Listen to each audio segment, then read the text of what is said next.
Welcome, dreamers and book lovers. Immerse yourself in the magical journey of Lewis Carroll's Alice in Wonderland, narrated with soothing rain sounds for ultimate relaxation and perfect for bedtime.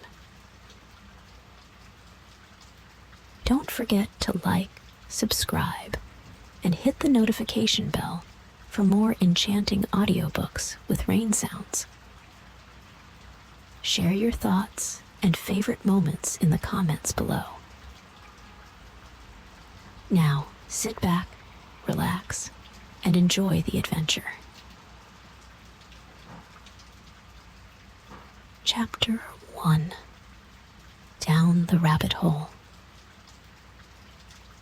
Alice was beginning to get very tired of sitting by her sister on the bank and of having nothing to do. Once or twice, she had peeped into the book her sister was reading, but it had no pictures or conversations in it. And what is the use of a book, thought Alice, without pictures or conversation? So she was considering in her own mind, as well as she could, for the hot day made her feel very sleepy and stupid, whether the pleasure of making a daisy chain would be worth the trouble of getting up and picking the daisies, when suddenly a white rabbit with pink eyes ran close by her. There was nothing so very remarkable in that. Nor did Alice think it so very much out of the way to hear the rabbit say to itself, oh dear, I shall be too late." When she thought it over afterwards, it occurred to her that she ought to have wondered at this. But at the time, it all seemed quite natural. But when the rabbit actually took a watch out of its waistcoat pocket and looked at it, and then hurried on, Alice started to her feet, for it flashed across her mind that she had never before seen a rabbit with either a waistcoat pocket or a watch to take out of it. And, burning with curiosity, she ran across the field after it, and was just in time to see it pop down a large rabbit hole under the hedge. In another moment down went Alice after it, never once considering how in the world she was to get out again. The rabbit hole went straight on like a tunnel for some way, and then dipped suddenly down. So suddenly that Alice had not a moment to think about stopping herself before she found herself falling down a very deep well. Either the well was very deep, or she fell very slowly, for she had plenty of time as she went down to look about her and to wonder what was going to happen next. First, she tried to look down and make out what she was coming to, but it was too dark to see anything. Then she looked at the sides of the well and noticed that they were filled with cupboards and bookshelves. Here and there she saw maps and pictures hung upon pegs. She took down a jar from one of the shelves as she passed. It was labeled orange marmalade, but to her great disappointment, it was empty. She did not like to drop the jar for fear of killing somebody, so managed to put it into one of the cupboards as she fell past it. Well, thought Alice to herself, after such a fall as this, I shall think nothing of tumbling downstairs. How brave they'll all think me at home. Why, I wouldn't say anything about it. even if I fell off the top of the house, which was very likely true. Down, down, down. Would the fall never come to an end? I wonder how many miles I've fallen by this time, she said aloud. I must be getting somewhere near the center of the earth. Let me see. That would be 4,000 miles down, I think. For you see, Alice had learnt several things of this sort in her lessons in the schoolroom. And though this was not a very good opportunity for showing off her knowledge, as there was no one to listen to her, still, it was good practice to say it over. Yes, that's about the right distance. But then I wonder what latitude or longitude I've got to. Alice had no idea what latitude was, or longitude either, but thought they were nice, grand words to say. Presently, she began again. I wonder if I shall fall right through the earth. How funny it'll seem to come out among the people that walk with their heads downward. The antipathies, I think. She was rather glad there was no one listening this time, as it didn't sound at all the right word. But I shall have to ask them what the name of the country is, you know. Please, ma'am, is this New Zealand or Australia? And she tried to curtsy as she spoke. Fancy curtsying as you're falling through the air. Do you think you could manage it? And what an ignorant little girl she'll think me for asking. No, it'll never do to ask. Perhaps I shall see it written up somewhere. Down, down, down. There was nothing else to do, so Alice soon began talking again. Dinah'll miss me very much tonight, I should think. Dinah was the cat. I hope they'll remember her saucer of milk at tea time. Dinah, my dear, I wish you were down here with me. There are no mice in the air, I'm afraid, but you might catch a bat, and that's very like a mouse, you know. But do cats eat bats, I wonder? And here, Alice began to get rather sleepy, and went on saying to herself, in a dreamy sort of way, do cats eat bats? Do cats eat bats? And sometimes, do bats eat cats?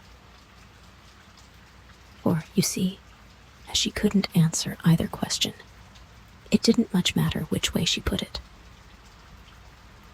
She felt that she was dozing off, and had just begun to dream that she was walking hand in hand with Dinah, and saying to her very earnestly,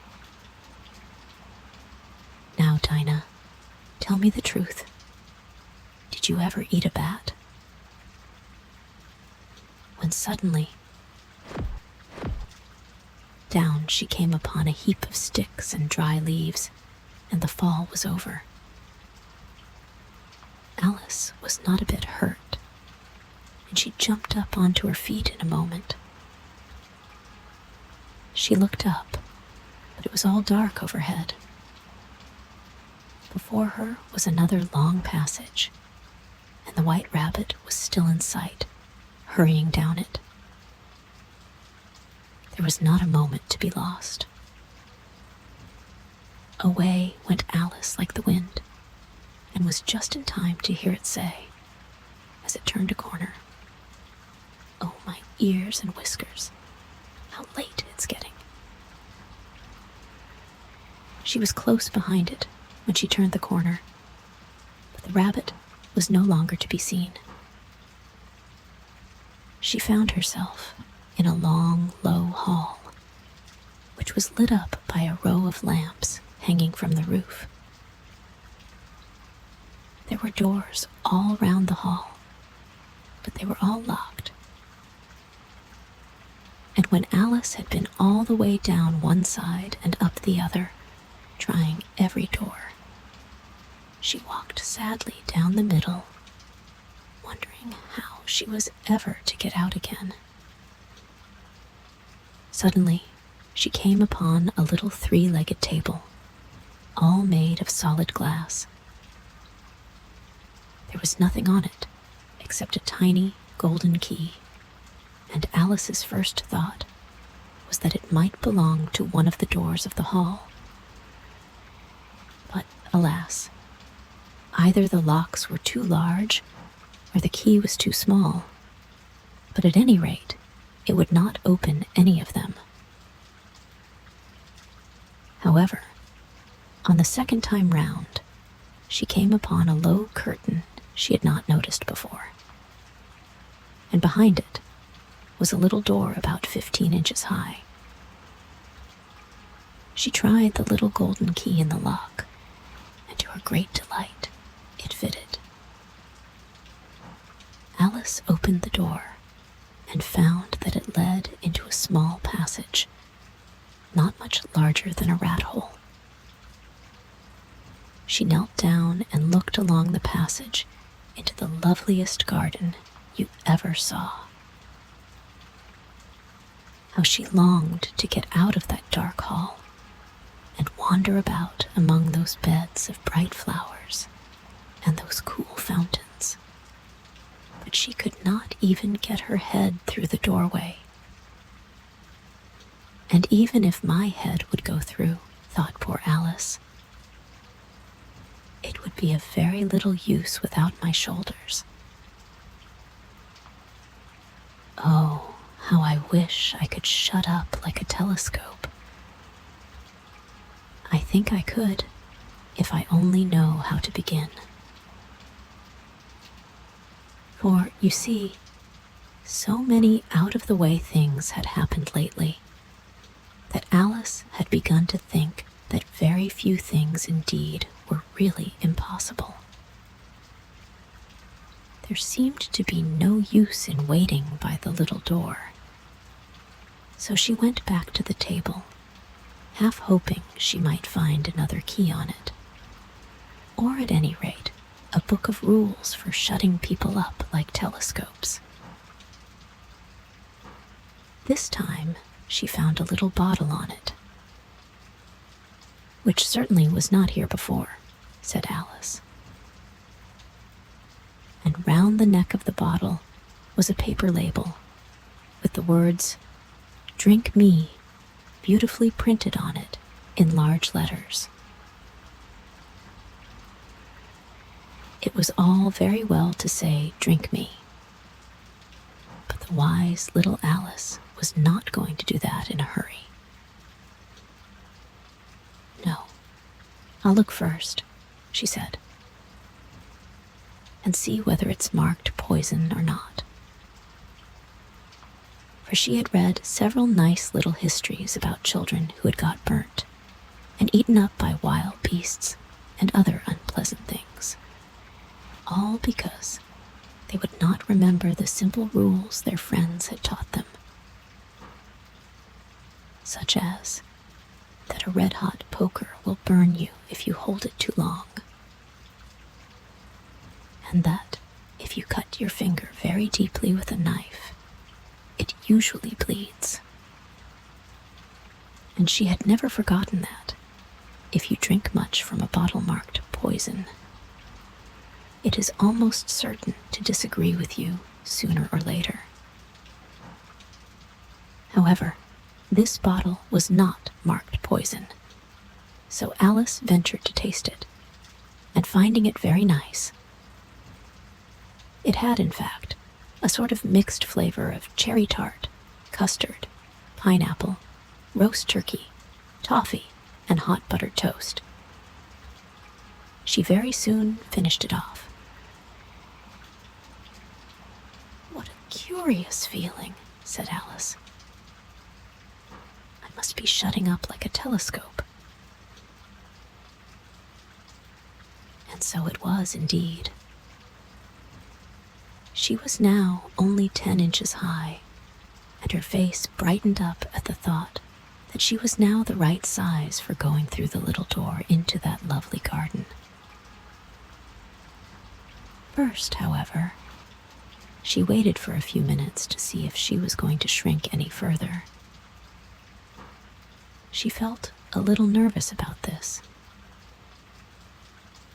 "For it might end, you know," said Alice to herself, "in my going out altogether like a candle. I wonder what I should be like then." And she tried to fancy what the flame of a candle is like after the candle is blown out, for she could not remember ever having seen such a thing. After a while, finding that nothing more happened, she decided on going into the garden at once. But, alas for poor Alice, when she got to the door, she found she had forgotten the little golden key, and when she went back to the table for it, she found she could not possibly reach it.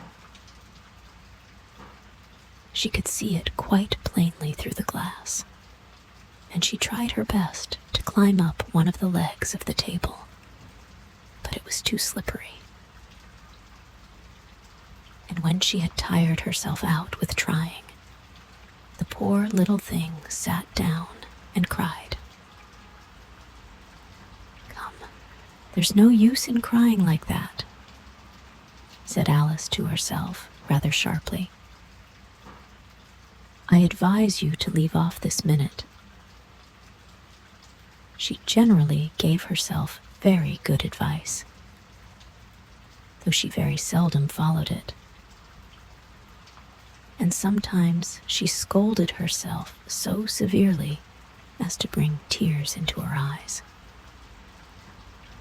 And once she remembered trying to box her own ears for having cheated herself in a game of croquet she was playing against herself, for this curious child was very fond of pretending to be two people. But it's no use now, thought poor Alice, to pretend to be two people. Why, there's hardly enough of me left to make one respectable person. Soon her eye fell on a little glass box that was lying under the table. She opened it and found in it a very small cake, on which the words "Eat me" were beautifully marked in currants. "Well, I'll eat it," said Alice, "and if it makes me grow larger, I can reach the key. And if it makes me grow smaller, I can creep under the door. So either way, I'll get into the garden, and I don't care which happens." She ate a little bit and said anxiously to herself, "Which way? Which way?" holding her hand on the top of her head to feel which way it was growing. And she was quite surprised to find that she remained the same size. To be sure, this generally happens when one eats cake, but Alice had got so much into the way of expecting nothing but out-of-the-way things to happen that it seemed quite dull and stupid for life to go on in the common way. So she set to work, and very soon finished off the cake. Chapter 2. The Pool of Tears.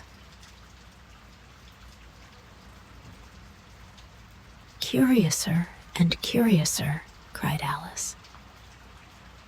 She was so much surprised that for the moment she quite forgot how to speak good English, Now I'm opening out like the largest telescope that ever was. Goodbye, feet. For when she looked down at her feet, they seemed to be almost out of sight. They were getting so far off. Oh, my poor little feet. I wonder who will put on your shoes and stockings for you now, dears. I'm sure I shan't be able. I shall be a great deal too far off to trouble myself about you. You must manage the best way you can, but I must be kind to them, thought Alice, or perhaps they won't walk the way I want to go. Let me see. I'll give them a new pair of boots every Christmas. And she went on planning to herself how she would manage it. They must go by the carrier, she thought. And how funny it'll seem, sending presents to one's own feet. And how odd the directions will look. Alice's right foot, hearthrug, near the fender, with Alice's love. Oh dear, what nonsense I'm talking. Just then, her head struck against the roof of the hall. In fact, she was now more than 9 feet high, and she at once took up the little golden key and hurried off to the garden door. Poor Alice. It was as much as she could do, lying down on one side to look through into the garden with one eye. But to get through was more hopeless than ever. She sat down and began to cry again. You ought to be ashamed of yourself, said Alice. A great girl like you, she might well say this, to go on crying in this way. Stop this moment, I tell you.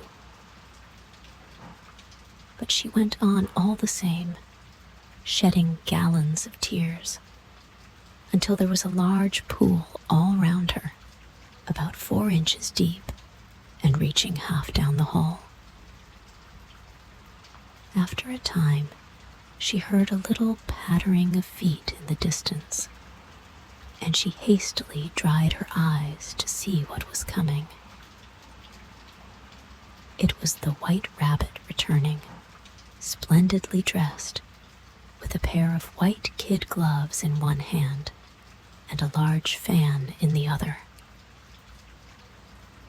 He came trotting along in a great hurry, muttering to himself as he came. Oh, the Duchess, the Duchess. Oh, won't she be savage if I've kept her waiting? Alice felt so desperate that she was ready to ask help of anyone. So, when the rabbit came near her, she began, in a low, timid voice, "If you please, sir." The rabbit started violently, dropped the white kid gloves and the fan, and scurried away into the darkness as hard as he could go. Alice took up the fan and gloves, and, as the hall was very hot, she kept fanning herself all the time she went on talking. Dear, dear, how odd everything is today. And yesterday, things went on just as usual.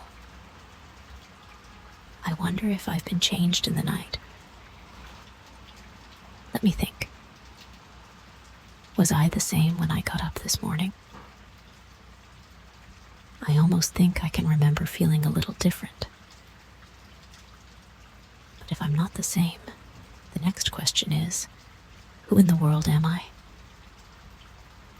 Ah, that's the great puzzle. and she began thinking over all the children she knew that were of the same age as herself, to see if she could have been changed for any of them.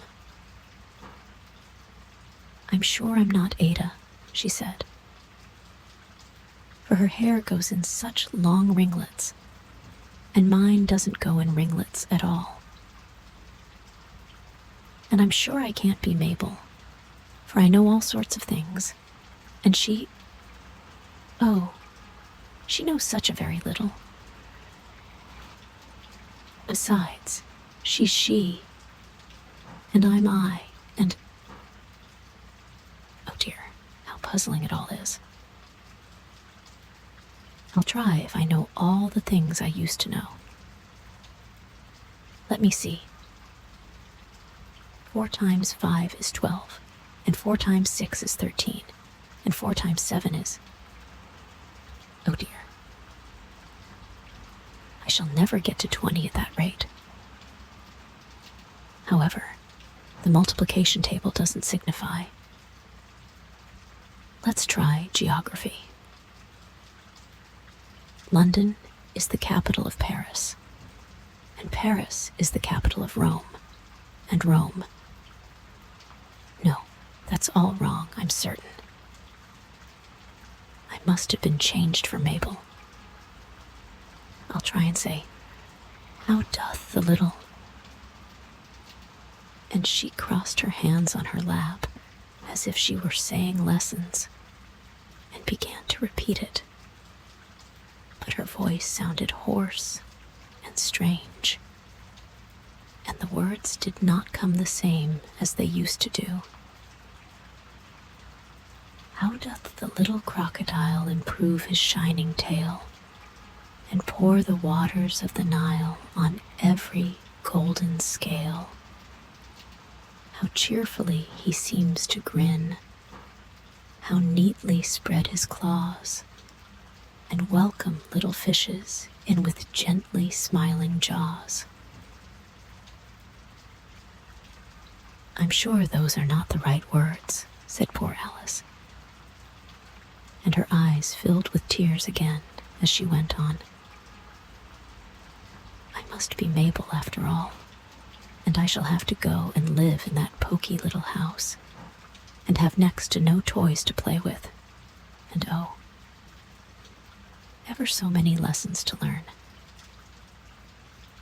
No, I've made up my mind about it. If I'm Mabel, I'll stay down here.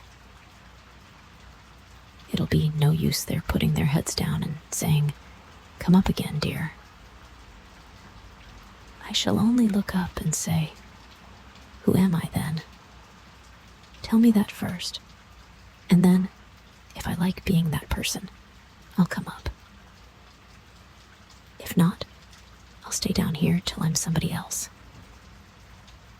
"But, oh dear," cried Alice, with a sudden burst of tears. "I do wish they would put their heads down.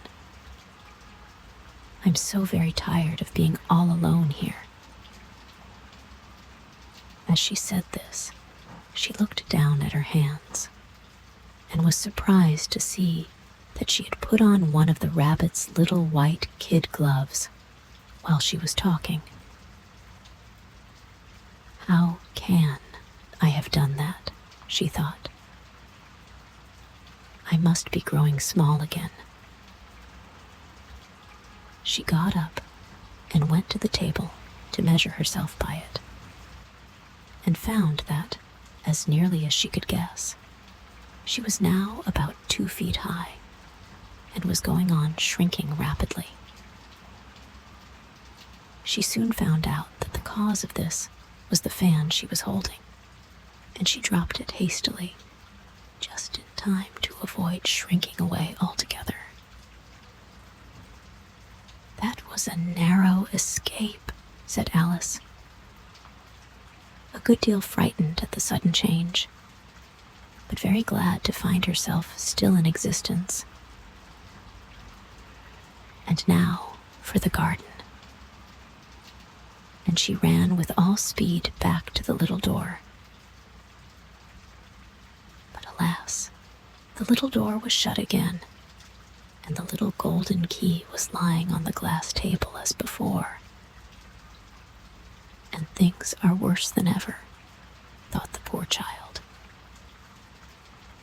For I never was so small as this before. Never. And I declare it's too bad that it is. As she said these words, her foot slipped, and in another moment, splash. She was up to her chin in salt water. Her first idea was that she had somehow fallen into the sea. And in that case, I can go back by railway, she said to herself. Alice had been to the seaside once in her life, and had come to the general conclusion that wherever you go to on the English coast, you find a number of bathing machines in the sea, some children digging in the sand with wooden spades, then a row of lodging houses, and behind them, a railway station. However, she soon made out that she was in the pool of tears which she had wept when she was 9 feet high. I wish I hadn't cried so much, said Alice, as she swam about, trying to find her way out. I shall be punished for it now, I suppose, by being drowned in my own tears. That will be an odd thing, to be sure. However, everything is odd today. Just then, she heard something splashing about in the pool a little way off, and she swam nearer to make out what it was. At first, she thought it must be a walrus or hippopotamus, but then she remembered how small she was now, and she soon made out that it was only a mouse that had slipped in like herself. Would it be of any use now, thought Alice, to speak to this mouse? Everything is so out of the way down here that I should think very likely it can talk. At any rate, there's no harm in trying. So she began. Oh, mouse, do you know the way out of this pool? I am very tired of swimming about here, oh mouse. Alice thought this must be the right way of speaking to a mouse. She had never done such a thing before, but she remembered having seen in her brother's Latin grammar, a mouse, of a mouse to a mouse, a mouse. Oh, mouse. The mouse looked at her rather inquisitively and seemed to her to wink with one of its little eyes, but it said nothing. Perhaps it doesn't understand English, thought Alice. I dare say it's a French mouse, come over with William the Conqueror. For, with all her knowledge of history, Alice had no very clear notion how long ago anything had happened. So she began again. Où est ma chatte? Which was the first sentence in her French lesson book. The mouse gave a sudden leap out of the water and seemed to quiver all over with fright. Oh, I beg your pardon, cried Alice hastily, afraid that she had hurt the poor animal's feelings. I quite forgot you didn't like cats. Not like cats, cried the mouse in a shrill, passionate voice. Would you like cats if you were me?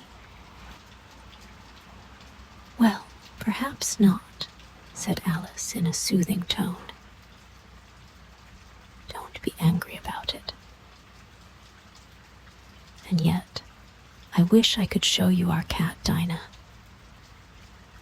I think you'd take a fancy to cats if you could only see her. She is such a dear, quiet thing," Alice went on, half to herself, as she swam lazily about in the pool. "And she sits purring so nicely by the fire, licking her paws and washing her face. And she is such a nice, soft thing to nurse.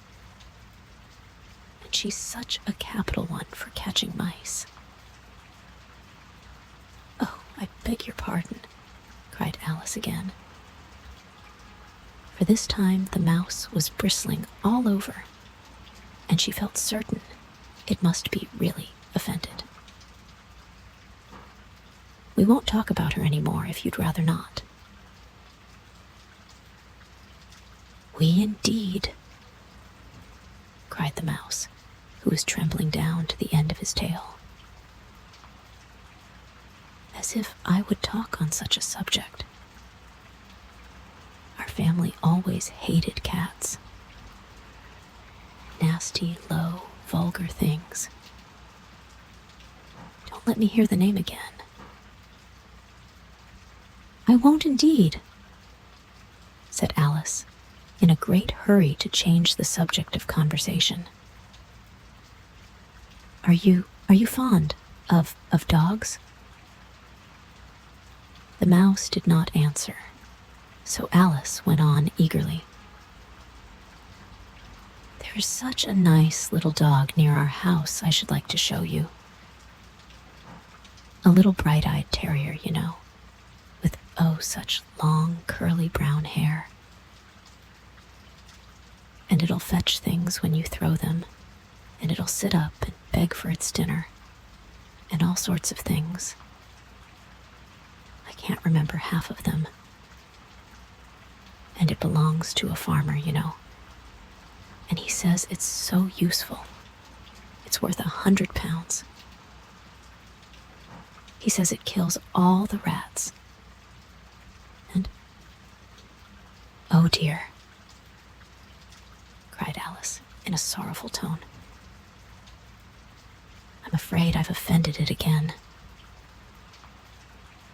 For the mouse was swimming away from her as hard as it could go, and making quite a commotion in the pool as it went. So she called softly after it, "Mouse dear,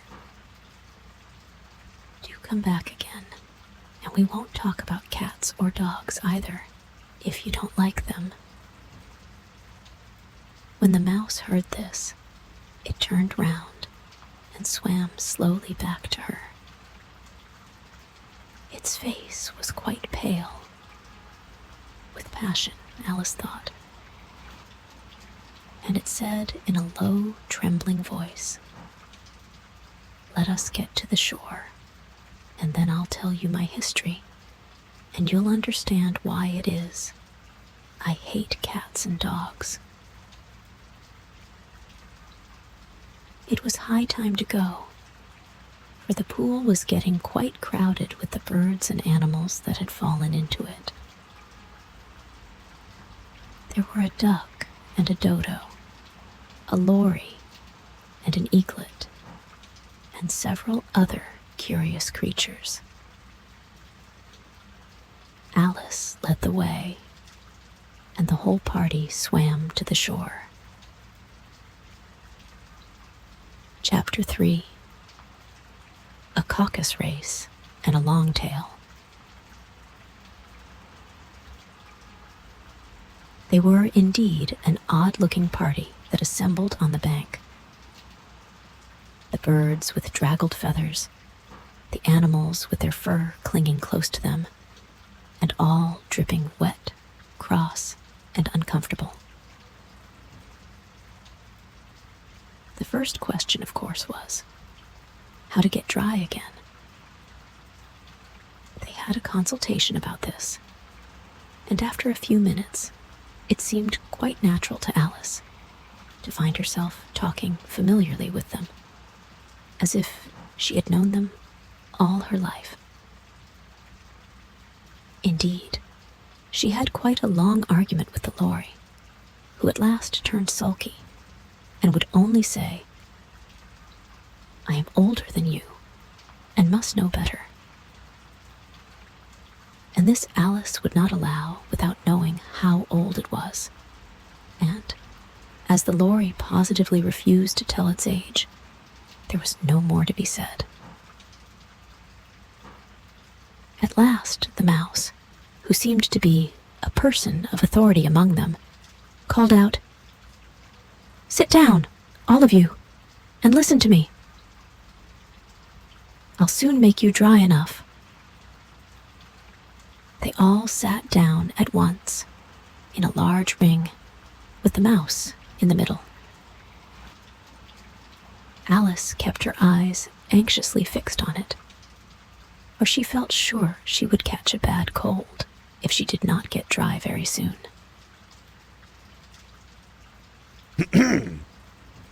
Said the mouse with an important air. "Are you all ready? This is the driest thing I know. Silence all round, if you please."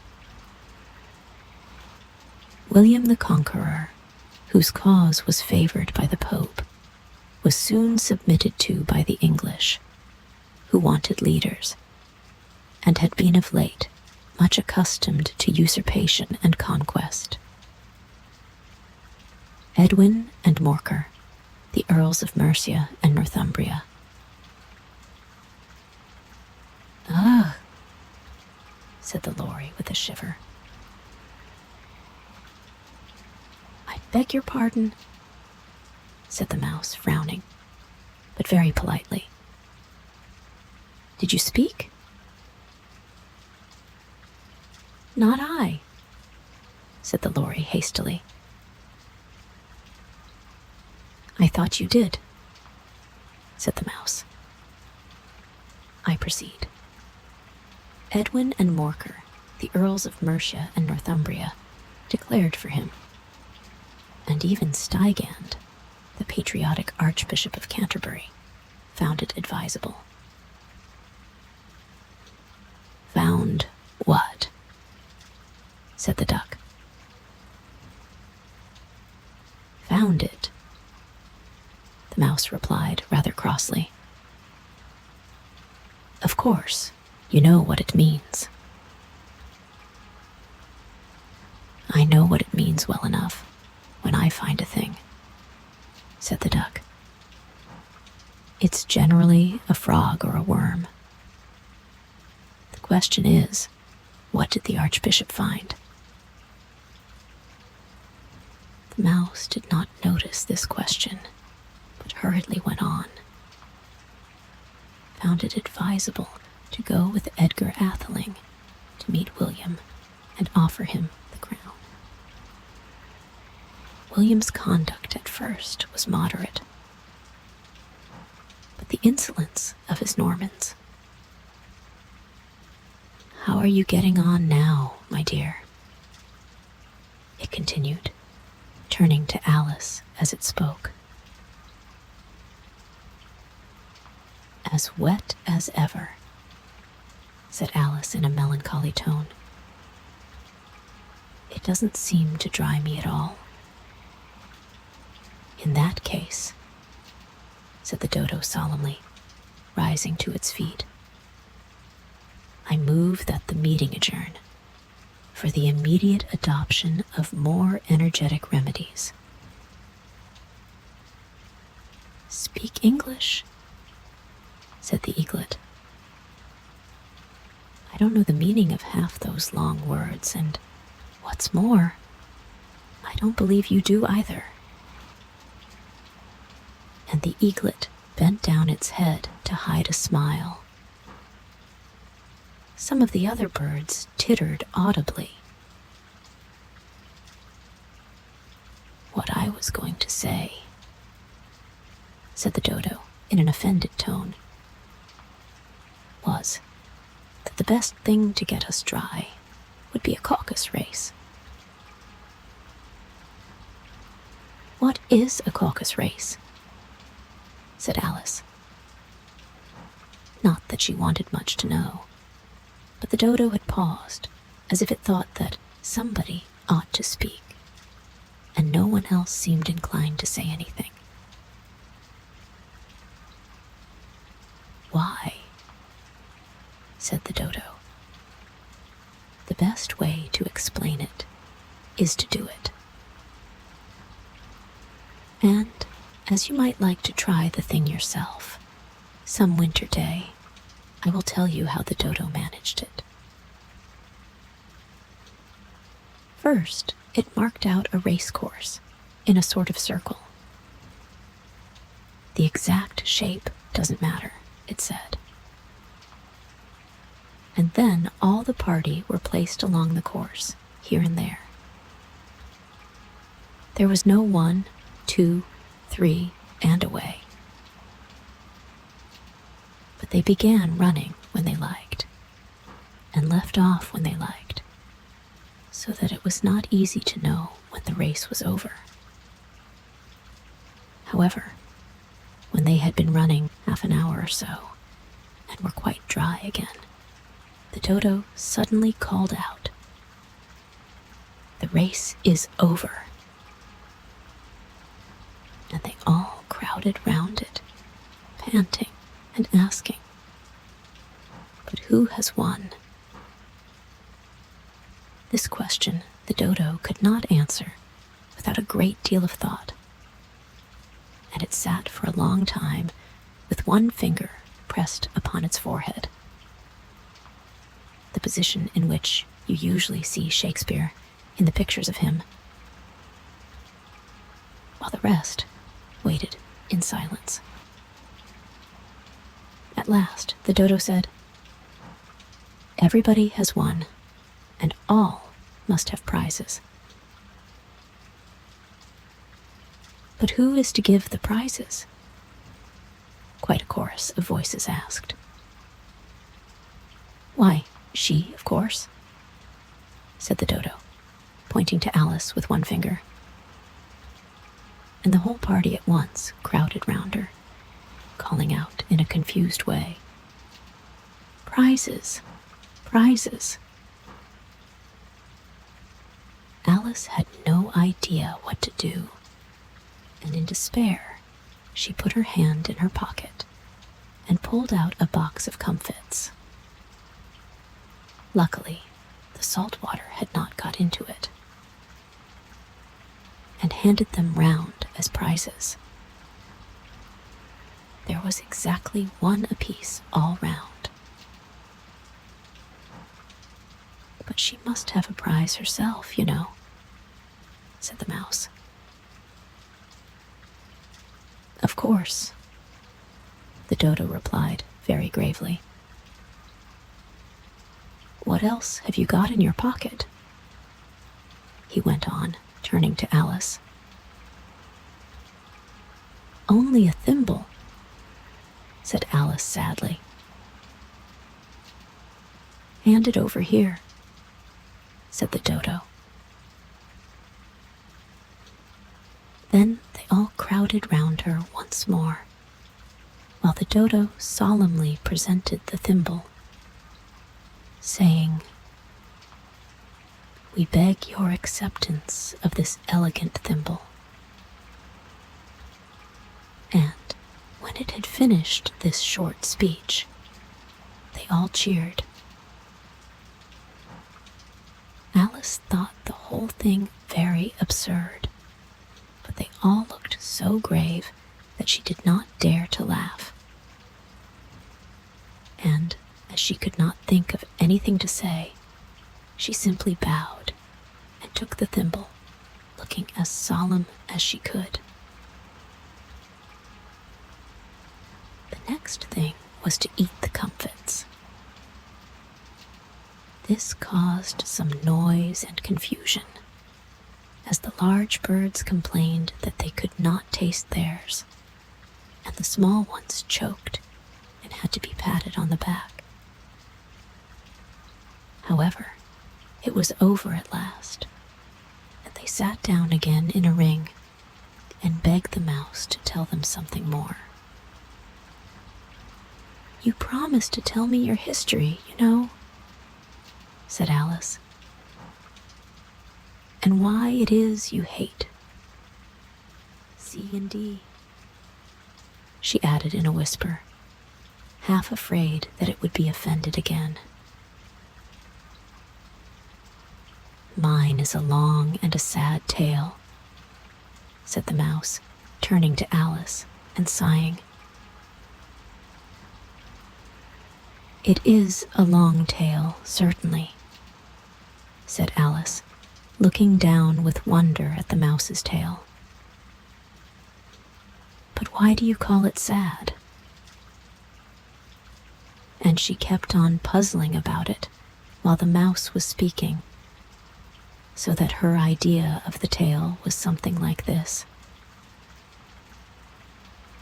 Fury said to a mouse that he met in the house, "Let us both go to law. I will prosecute you. Come, I'll take no denial. We must have a trial. But really this morning, I've nothing to do," said the mouse to the cur. "Such a trial, dear sir, with no jury or judge would be wasting our breath. I'll be judge. I'll be jury," said cunning old Fury. "I'll try the whole cause and condemn you to death." "You are not attending," said the mouse to Alice severely. "What are you thinking of?"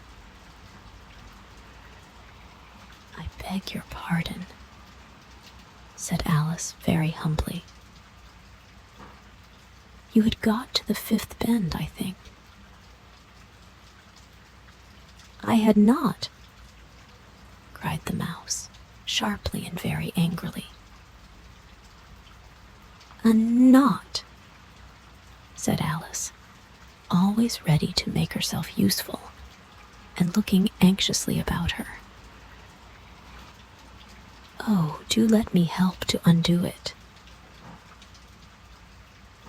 "I shall do nothing of the sort," said the mouse, getting up and walking away. "You insult me by talking such nonsense." "I didn't mean it," pleaded poor Alice. "But you're so easily offended, you know." The mouse only growled in reply.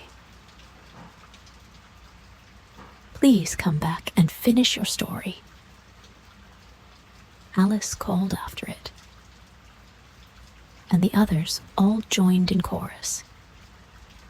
"Yes, please do." But the mouse only shook its head impatiently and walked a little quicker. "What a pity it wouldn't stay," sighed the Lory, as soon as it was quite out of sight. And an old crab took the opportunity of saying to her daughter,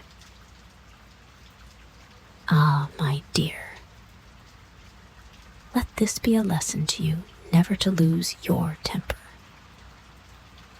Hold your tongue, Ma," said the young crab, a little snappishly. "You're enough to try the patience of an oyster." "I wish I had our Dinah here.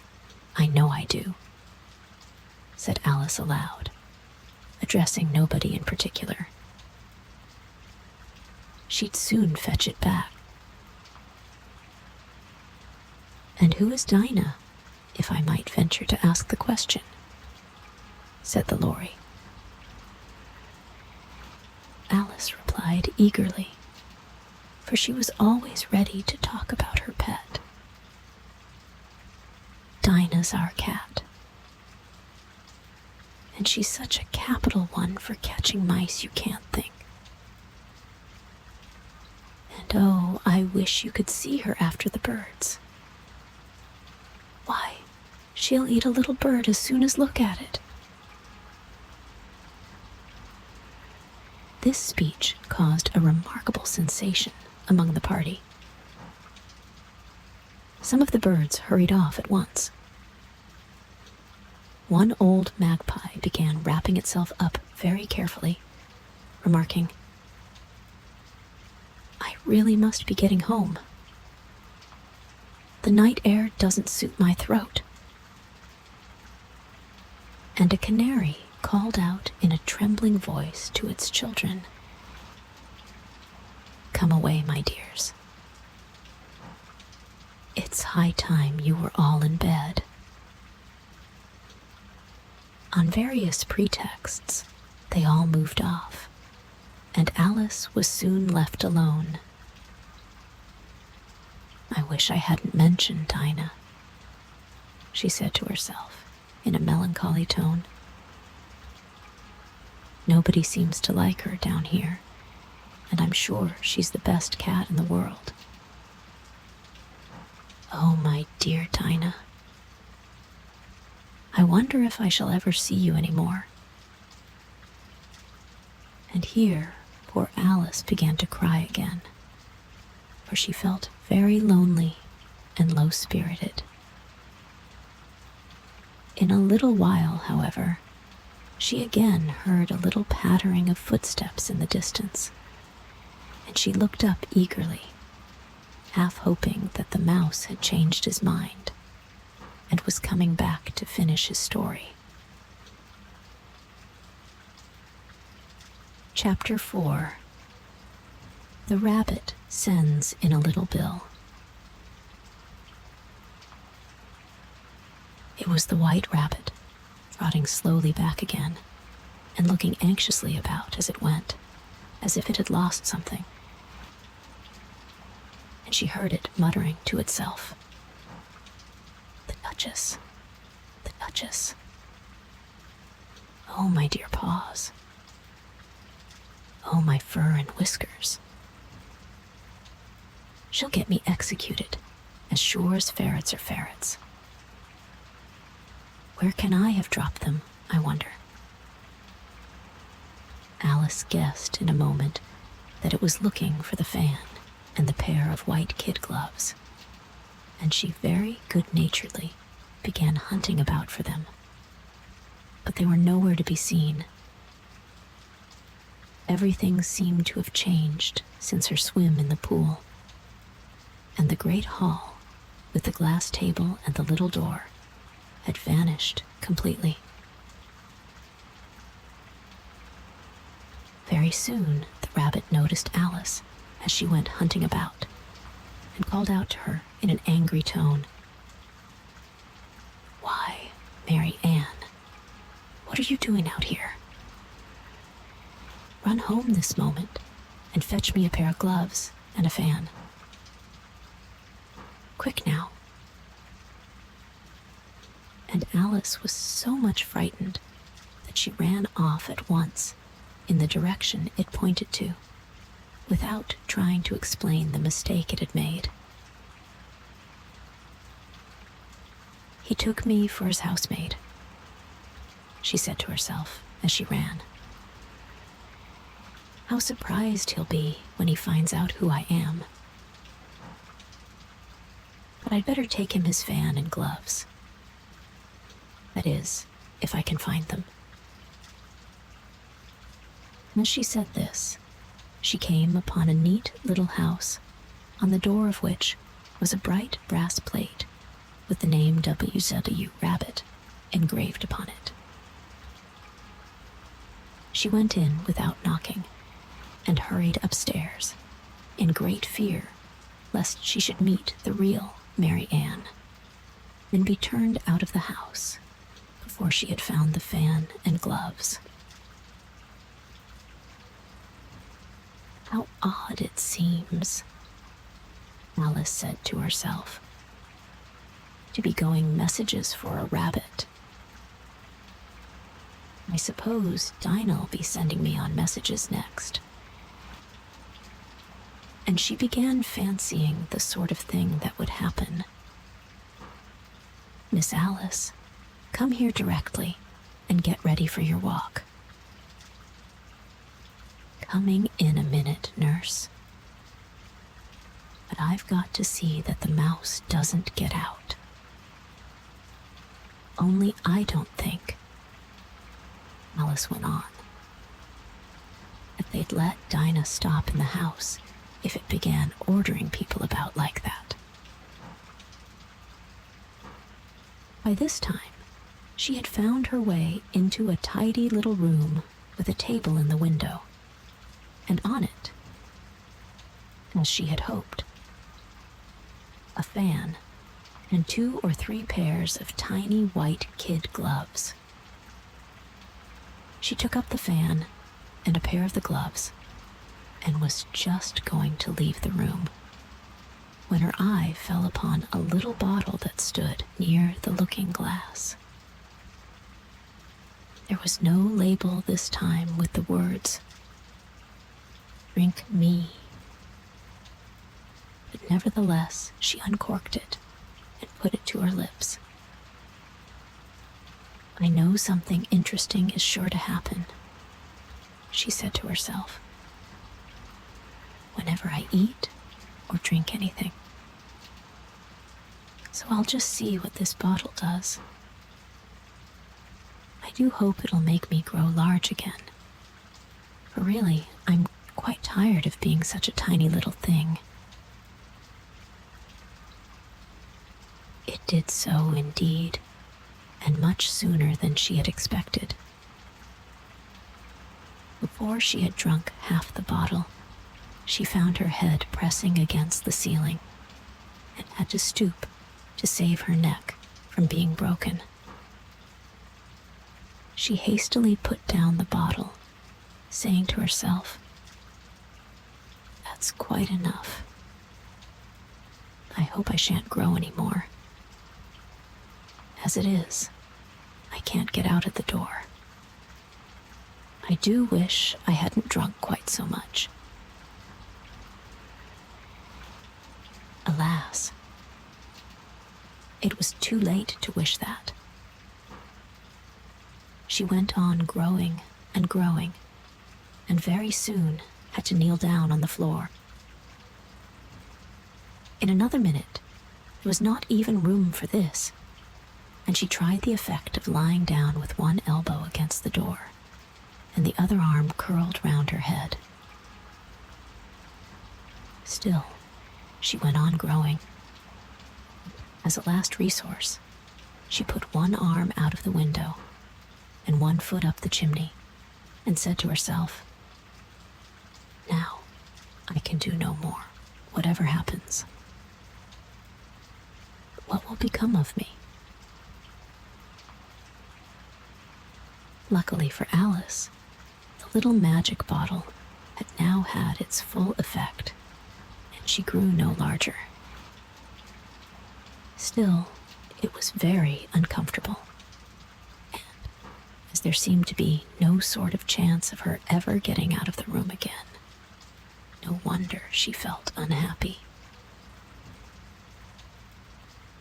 It was much pleasanter at home, thought poor Alice, when one wasn't always growing larger and smaller and being ordered about by mice and rabbits. I almost wish I hadn't gone down that rabbit hole. And yet, it's rather curious, you know, this sort of life. I do wonder what can have happened to me.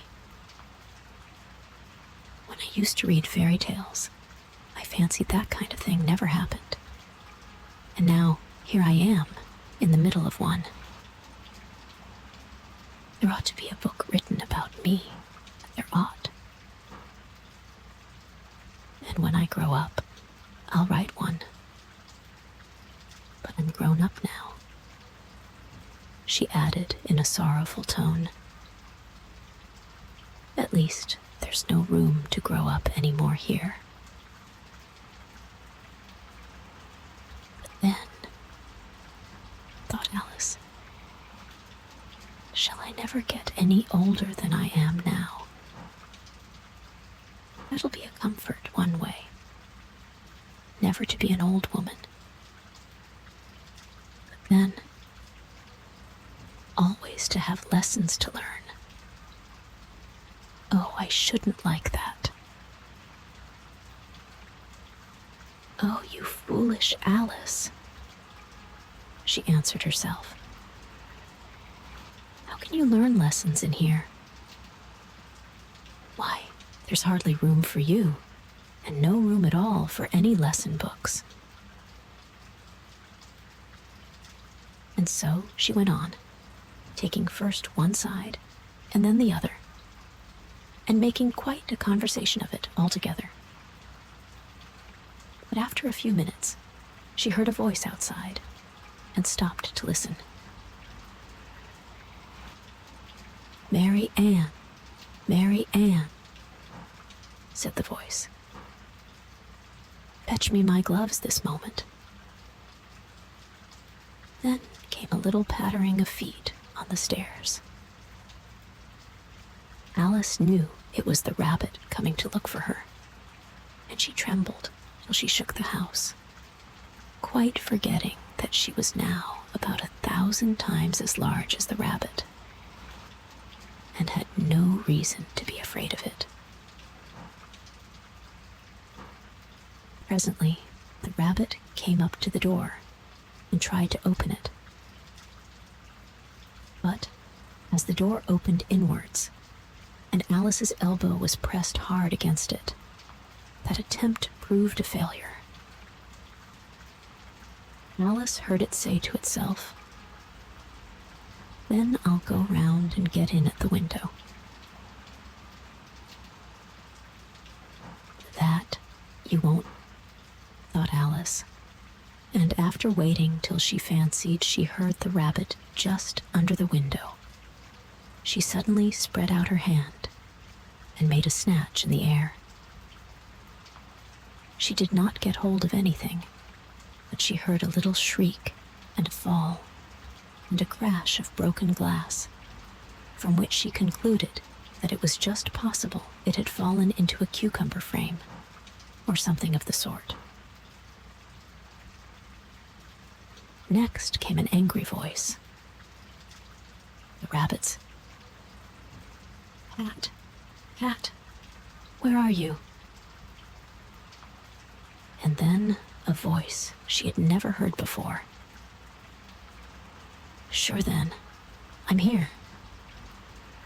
Digging for apples, Your Honor."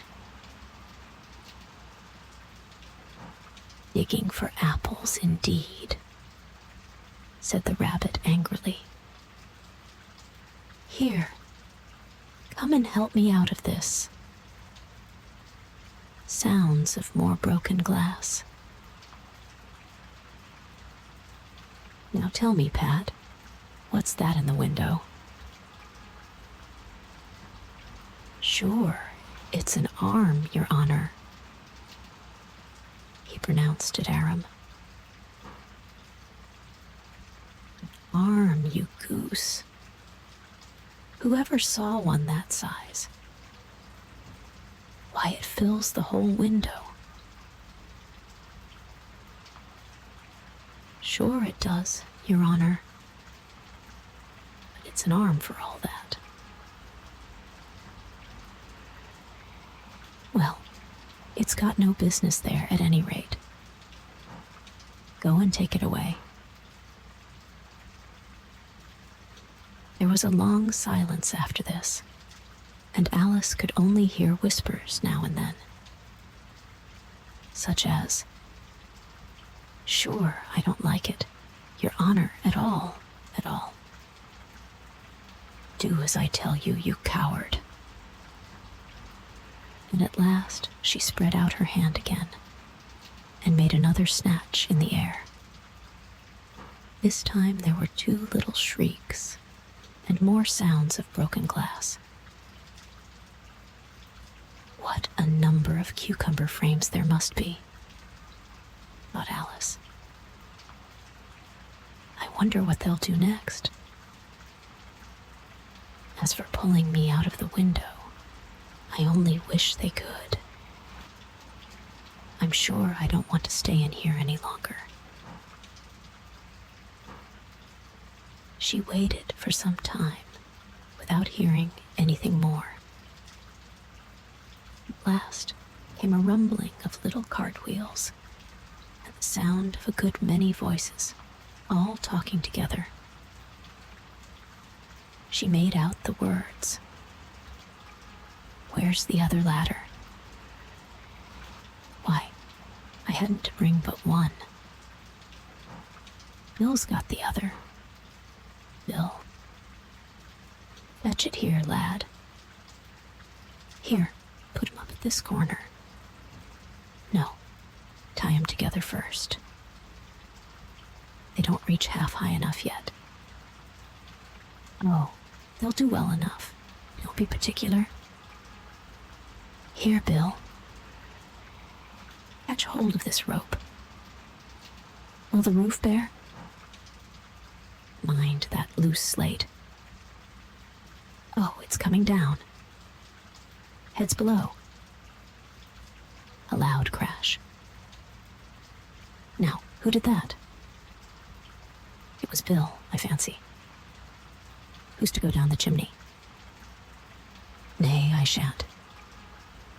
You do it. That I won't, then. Bill's to go down. Here, Bill. The master says you're to go down the chimney. Oh, so Bill's got to come down the chimney, has he? Said Alice to herself. Shy, they seem to put everything upon Bill. I wouldn't be in Bill's place for a good deal. This fireplace is narrow, to be sure, but I think I can kick a little. She drew her foot as far down the chimney as she could, and waited till she heard a little animal. She couldn't guess of what sort it was, scratching and scrambling about in the chimney close above her. Then, saying to herself, "This is Bill," she gave one sharp kick and waited to see what would happen next. The first thing she heard was a general chorus of, "There goes Bill." Then the rabbit's voice along, "Catch him, you by the hedge." Then silence, and then another confusion of voices. Hold up his head. Randy now. Don't choke him. How was it, old fellow? What happened to you? Tell us all about it. At last came a little feeble, squeaking voice. That's Bill, thought Alice. Well, I hardly know. No more, thank ye. I'm better now, but I'm a deal too flustered to tell you. All I know is, something comes at me like a jack-in-the-box, and up I goes like a skyrocket. So you did, old fellow, said the others. We must burn the house down, said the rabbit's voice. And Alice called out as loud as she could, "If you do, I'll set Dinah at you." There was a dead silence instantly, and Alice thought to herself, I wonder what they will do next. If they had any sense, they'd take the roof off. After a minute or two, they began moving about again, and Alice heard the rabbit say, "A barrowful will do to begin with." A barrowful of what? Thought Alice. But she had not long to doubt. For the next moment, a shower of little pebbles came rattling in at the window, and some of them hit her in the face. "I'll put a stop to this," she said to herself, and shouted out, "You'd better not do that again," which produced another dead silence. Alice noticed with some surprise that the pebbles were all turning into little cakes as they lay on the floor, and a bright idea came into her head. "If I eat one of these cakes," she thought, "it's sure to make some change in my size. And as it can't possibly make me larger, it must make me smaller, I suppose." So she swallowed one of the cakes and was delighted to find that she began shrinking directly. As soon as she was small enough to get through the door, she ran out of the house and found quite a crowd of little animals and birds waiting outside.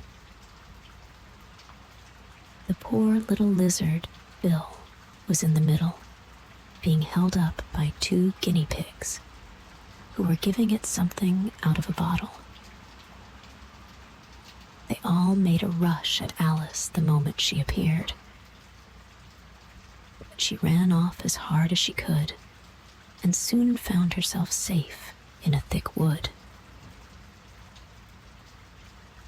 "The first thing I've got to do," said Alice to herself, as she wandered about in the wood, "is to grow to my right size again. And the second thing is to find my way into that lovely garden. I think that will be the best plan."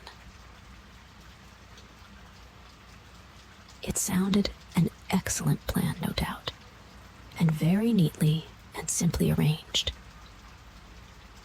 The only difficulty was that she had not the smallest idea how to set about it. And while she was peering about anxiously among the trees, a little sharp bark just over her head made her look up in a great hurry. An enormous puppy was looking down at her with large round eyes and feebly stretching out one paw, trying to touch her. "Poor little thing," said Alice in a coaxing tone, and she tried hard to whistle to it.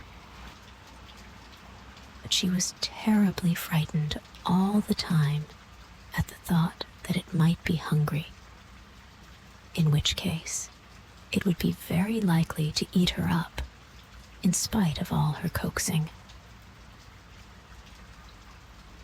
Hardly knowing what she did, she picked up a little bit of stick and held it out to the puppy,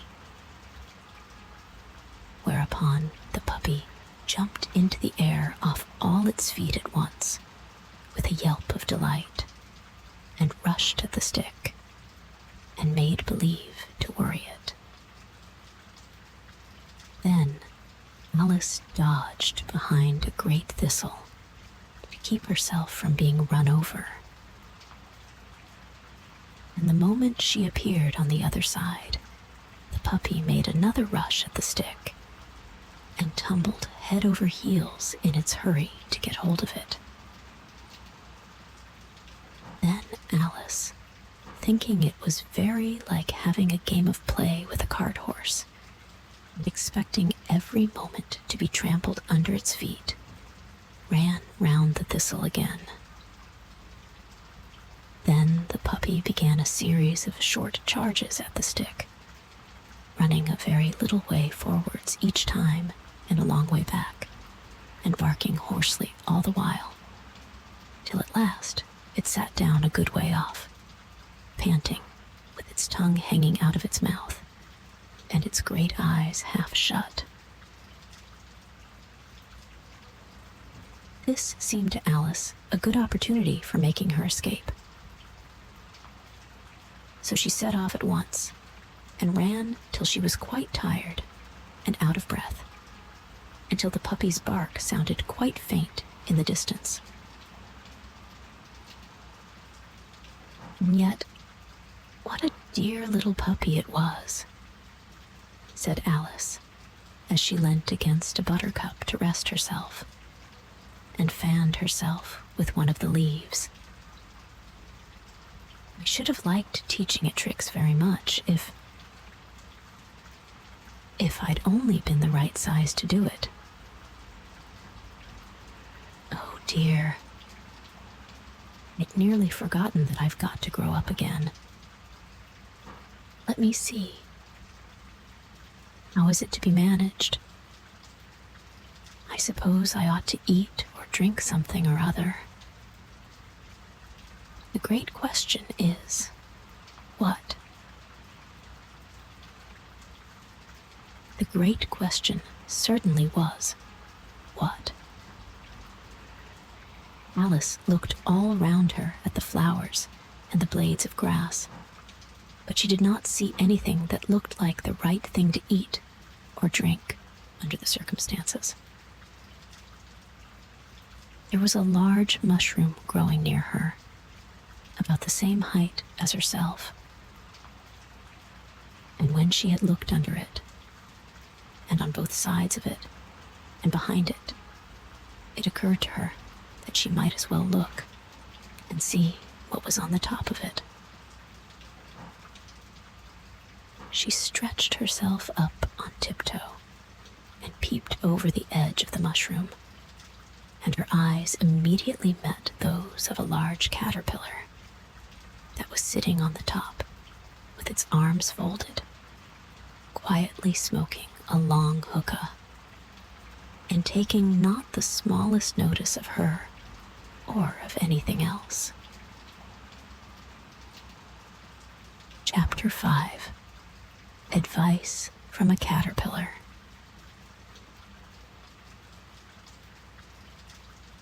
The caterpillar and Alice looked at each other for some time in silence.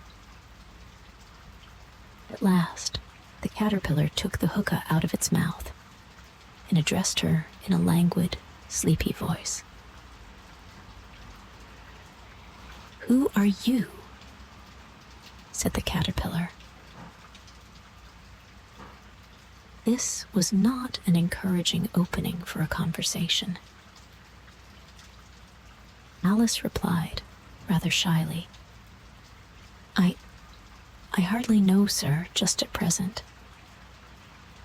At least, I know who I was when I got up this morning, but I think I must have been changed several times since then." "What do you mean by that?" said the caterpillar sternly. "Explain yourself." "I can't explain myself, I'm afraid, sir," said Alice, "because I'm not myself, you see." "I don't see," said the caterpillar. "I'm afraid I can't put it more clearly," Alice replied, very politely, "for I can't understand it myself to begin with. And being so many different sizes in a day is very confusing." "It isn't," said the caterpillar. "Well, perhaps you haven't found it so yet," said Alice. "But when you have to turn into a chrysalis, you will someday, you know. And then, after that, into a butterfly, I should think you'll feel it a little queer, won't you?" "Not a bit," said the caterpillar. Well, perhaps your feelings may be different, said Alice. All I know is, it would feel very odd to me. You, said the caterpillar contemptuously. Who are you? Which brought them back again to the beginning of the conversation. Alice felt a little irritated at the caterpillar's making such very short remarks, and she drew herself up and said, very gravely, I think you ought to tell me who you are first. Why? Said the caterpillar. Here was another puzzling question. And as Alice could not think of any good reason, and as the caterpillar seemed to be in a very unpleasant state of mind, she turned away. Come back, the caterpillar called after her. I've something important to say. This sounded promising, certainly. Alice turned and came back again. Keep your temper, said the caterpillar. Is that all? Said Alice, swallowing down her anger as well as she could. No, said the caterpillar. Alice thought she might as well wait, as she had nothing else to do, and perhaps, after all, it might tell her something worth hearing.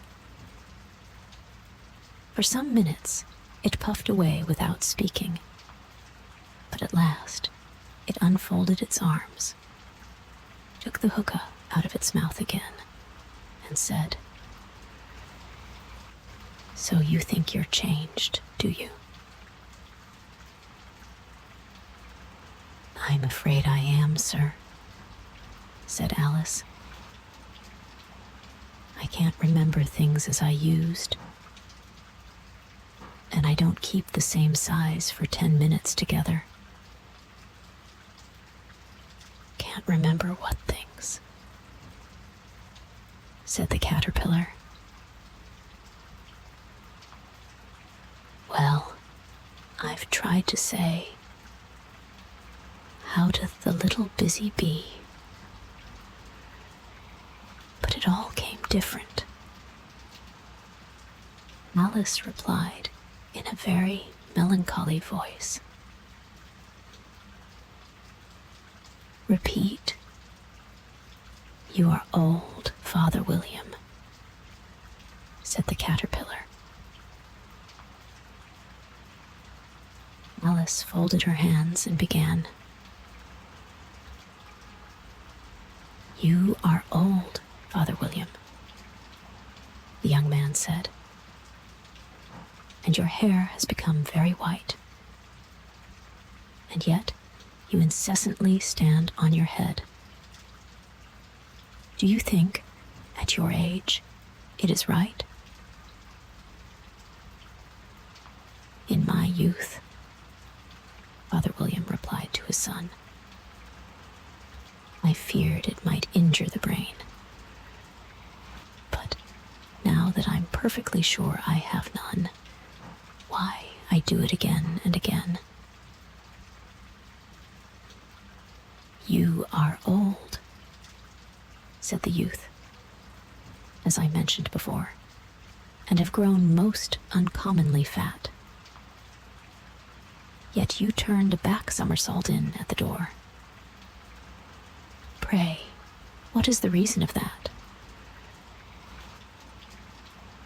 In my youth, said the sage, as he shook his gray locks, I kept all my limbs very supple by the use of this ointment. 1 shilling the box. Allow me to sell you a couple? You are old, said the youth, and your jaws are too weak for anything tougher than sweet. Yet you finished the goose with the bones and the beak. Pray, how did you manage to do it? In my youth, said his father, I took to the law and argued each case with my wife. And the muscular strength which it gave to my jaw has lasted the rest of my life. You are old, said the youth. One would hardly suppose that your eye was as steady as ever. Yet you balanced an eel on the end of your nose. What made you so awfully clever? I have answered 3 questions, and that is enough, said his father. Don't give yourself airs. Do you think I can listen all day to such stuff? Be off, or I'll kick you downstairs. That is not said right, said the caterpillar. Not quite right, I'm afraid, said Alice timidly. Some of the words have got altered. It is wrong from beginning to end, said the caterpillar decidedly, and there was silence for some minutes. The caterpillar was the first to speak. What size do you want to be? It asked. Oh, I'm not particular as to size, Alice hastily replied. Only one doesn't like changing so often, you know. I don't know, said the caterpillar. Alice said nothing. She had never been so much contradicted in her life before, and she felt that she was losing her temper. Are you content now? Said the caterpillar. Well, I should like to be a little larger, sir, if you wouldn't mind, said Alice.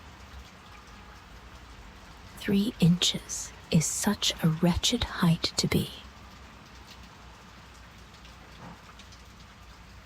It is a very good height indeed, said the caterpillar angrily, rearing itself upright as it spoke. It was exactly 3 inches high. But I'm not used to it, pleaded poor Alice in a piteous tone. And she thought of herself. I wish the creatures wouldn't be so easily offended. You'll get used to it in time, said the caterpillar. And it put the hookah into its mouth and began smoking again. This time, Alice waited patiently until it chose to speak again. In a minute or 2, the caterpillar took the hookah out of its mouth and yawned once or twice and shook itself. Then it got down off the mushroom and crawled away in the grass, merely remarking as it went, "One side will make you grow taller, and the other side will make you grow shorter." One side of what? The other side of what? Thought Alice to herself. Of the mushroom, said the caterpillar, just as if she had asked it aloud. And in another moment, it was out of sight. Alice remained looking thoughtfully at the mushroom for a minute, trying to make out which were the two sides of it. And as it was perfectly round, she found this a very difficult question. However, at last she stretched her arms round it as far as they would go, and broke off a bit of the edge with each hand. And now, which is which? She said to herself, and nibbled a little of the right-hand bit to try the effect. The next moment, she felt a violent blow underneath her chin. It had struck her foot. She was a good deal frightened by this very sudden change, but she felt that there was no time to be lost, as she was shrinking rapidly. So she set to work at once to eat some of the other bit. Her chin was pressed so closely against her foot that there was hardly room to open her mouth. But she did it at last, and managed to swallow a morsel of the left-hand bit. "Come, my head's free at last," said Alice in a tone of delight, which changed into alarm in another moment, when she found that her shoulders were nowhere to be found. All she could see when she looked down was an immense length of neck, which seemed to rise like a stalk out of a sea of green leaves that lay far below her. "What can all that green stuff be?" said Alice, "and where have my shoulders got to? And oh, my poor hands, how is it I can't see you?" She was moving them about as she spoke, but no result seemed to follow, except a little shaking among the distant green leaves. As there seemed to be no chance of getting her hands up to her head, she tried to get her head down to them, and was delighted to find that her neck would bend about easily in any direction, like a serpent. She had just succeeded in curving it down into a graceful zigzag, and was going to dive in among the leaves, which she found to be nothing but the tops of the trees under which she had been wandering, when a sharp hiss made her draw back in a hurry. A large pigeon had flown into her face and was beating her violently with its wings. "Serpent!" screamed the pigeon. "I'm not a serpent," said Alice indignantly. "Let me alone." "Serpent, I say again," repeated the pigeon, but in a more subdued tone, and added with a kind of sob, "I've tried every way, and nothing seems to suit them." "I haven't the least idea what you're talking about," said Alice. "I've tried the roots of trees, and I've tried banks, and I've tried hedges," the pigeon went on, without attending to her. "But those serpents, there's no pleasing them." Alice was more and more puzzled, but she thought there was no use in saying anything more till the pigeon had finished. "As if it wasn't trouble enough hatching the eggs," said the pigeon.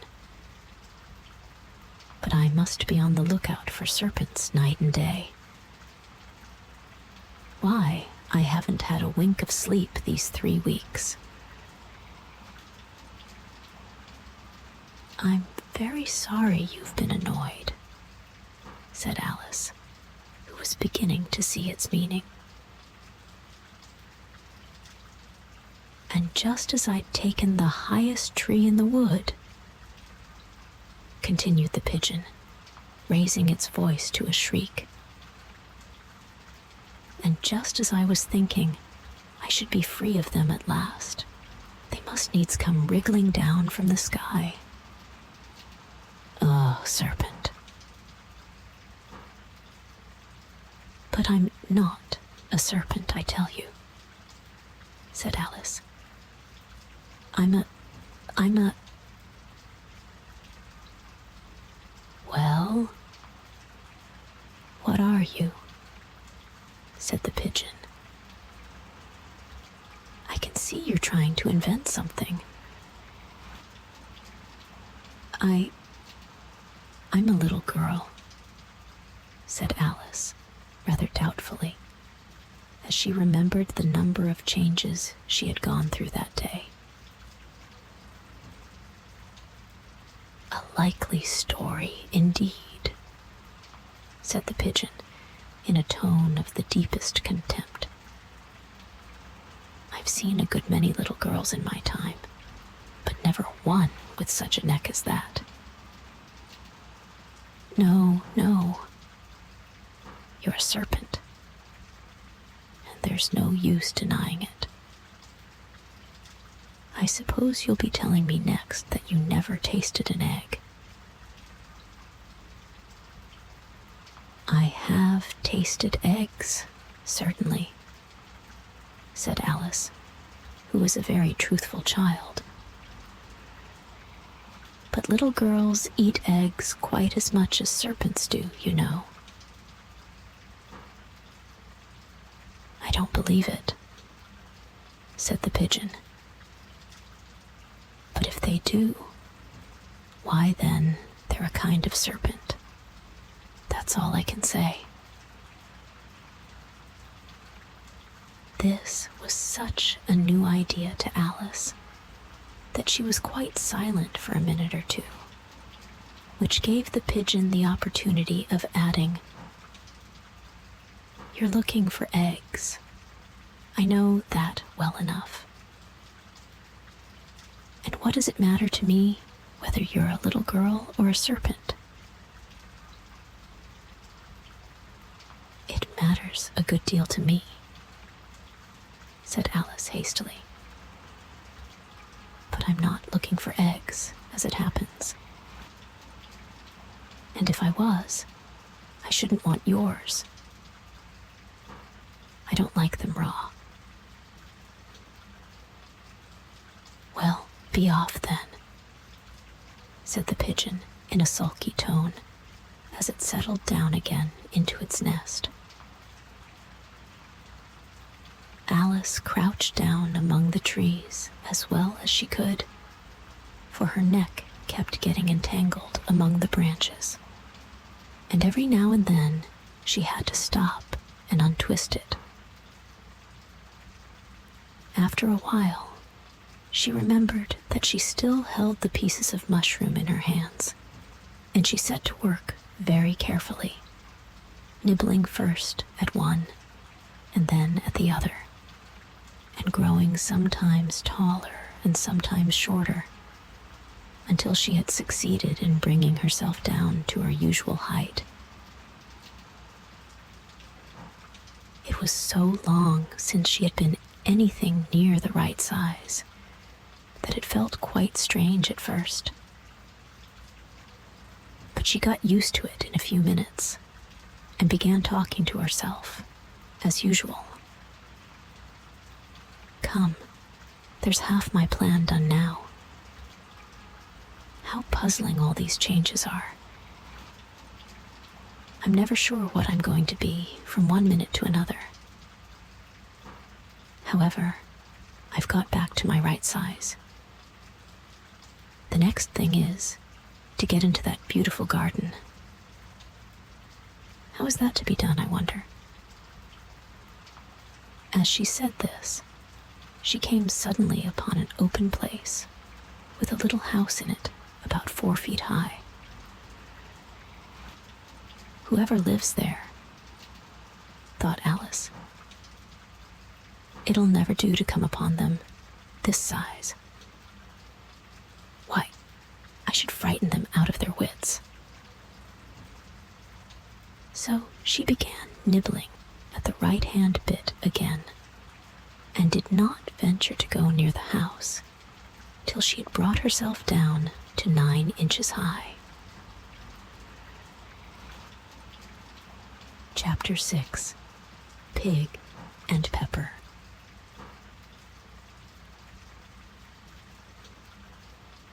For a minute or two she stood looking at the house and wondering what to do next, when suddenly a footman in livery came running out of the wood. She considered him to be a footman because he was in livery. Otherwise, judging by his face only, she would have called him a fish, and rapped loudly at the door with his knuckles. It was opened by another footman in livery, with a round face and large eyes like a frog. And both footmen, Alice noticed, had powdered hair that curled all over their heads. She felt very curious to know what it was all about, and crept a little way out of the wood to listen. The fish footman began by producing from under his arm a great letter, nearly as large as himself, and this he handed over to the other, saying, in a solemn tone, "For the Duchess. An invitation from the Queen to play croquet."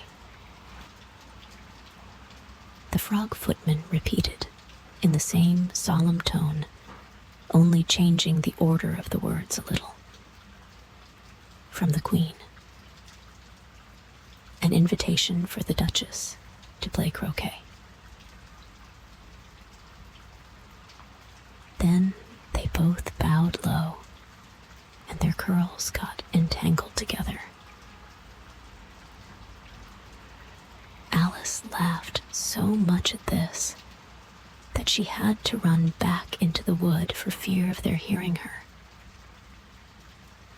And when she next peeped out, the fish footman was gone, and the other was sitting on the ground near the door, staring stupidly up into the sky. Alice went timidly up to the door and knocked.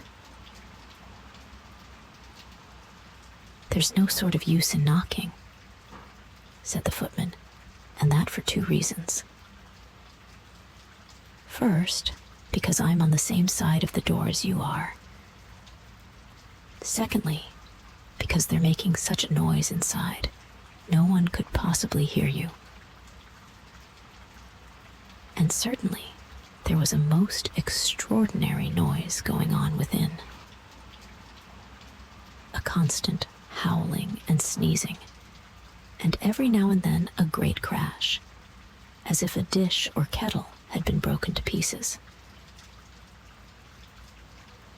"Please, then," said Alice, "how am I to get in?" "There might be some sense in your knocking," the footman went on without attending to her, "if we had the door between us. For instance, if you were inside, you might knock, and I could let you out, you know." He was looking up into the sky all the time he was speaking, and this Alice thought decidedly uncivil. But perhaps he can't help it, she said to herself. His eyes are so very nearly at the top of his head. But at any rate, he might answer questions. How am I to get in? She repeated aloud. I shall sit here, the footman remarked, till tomorrow. At this moment, the door of the house opened, and a large plate came skimming out, straight at the footman's head. It just grazed his nose and broke to pieces against one of the trees behind him. Or next day, maybe, the footman continued in the same tone, exactly as if nothing had happened. How am I to get in? Asked Alice again, in a louder tone. Are you to get in at all? Said the footman. That's the first question, you know. It was, no doubt.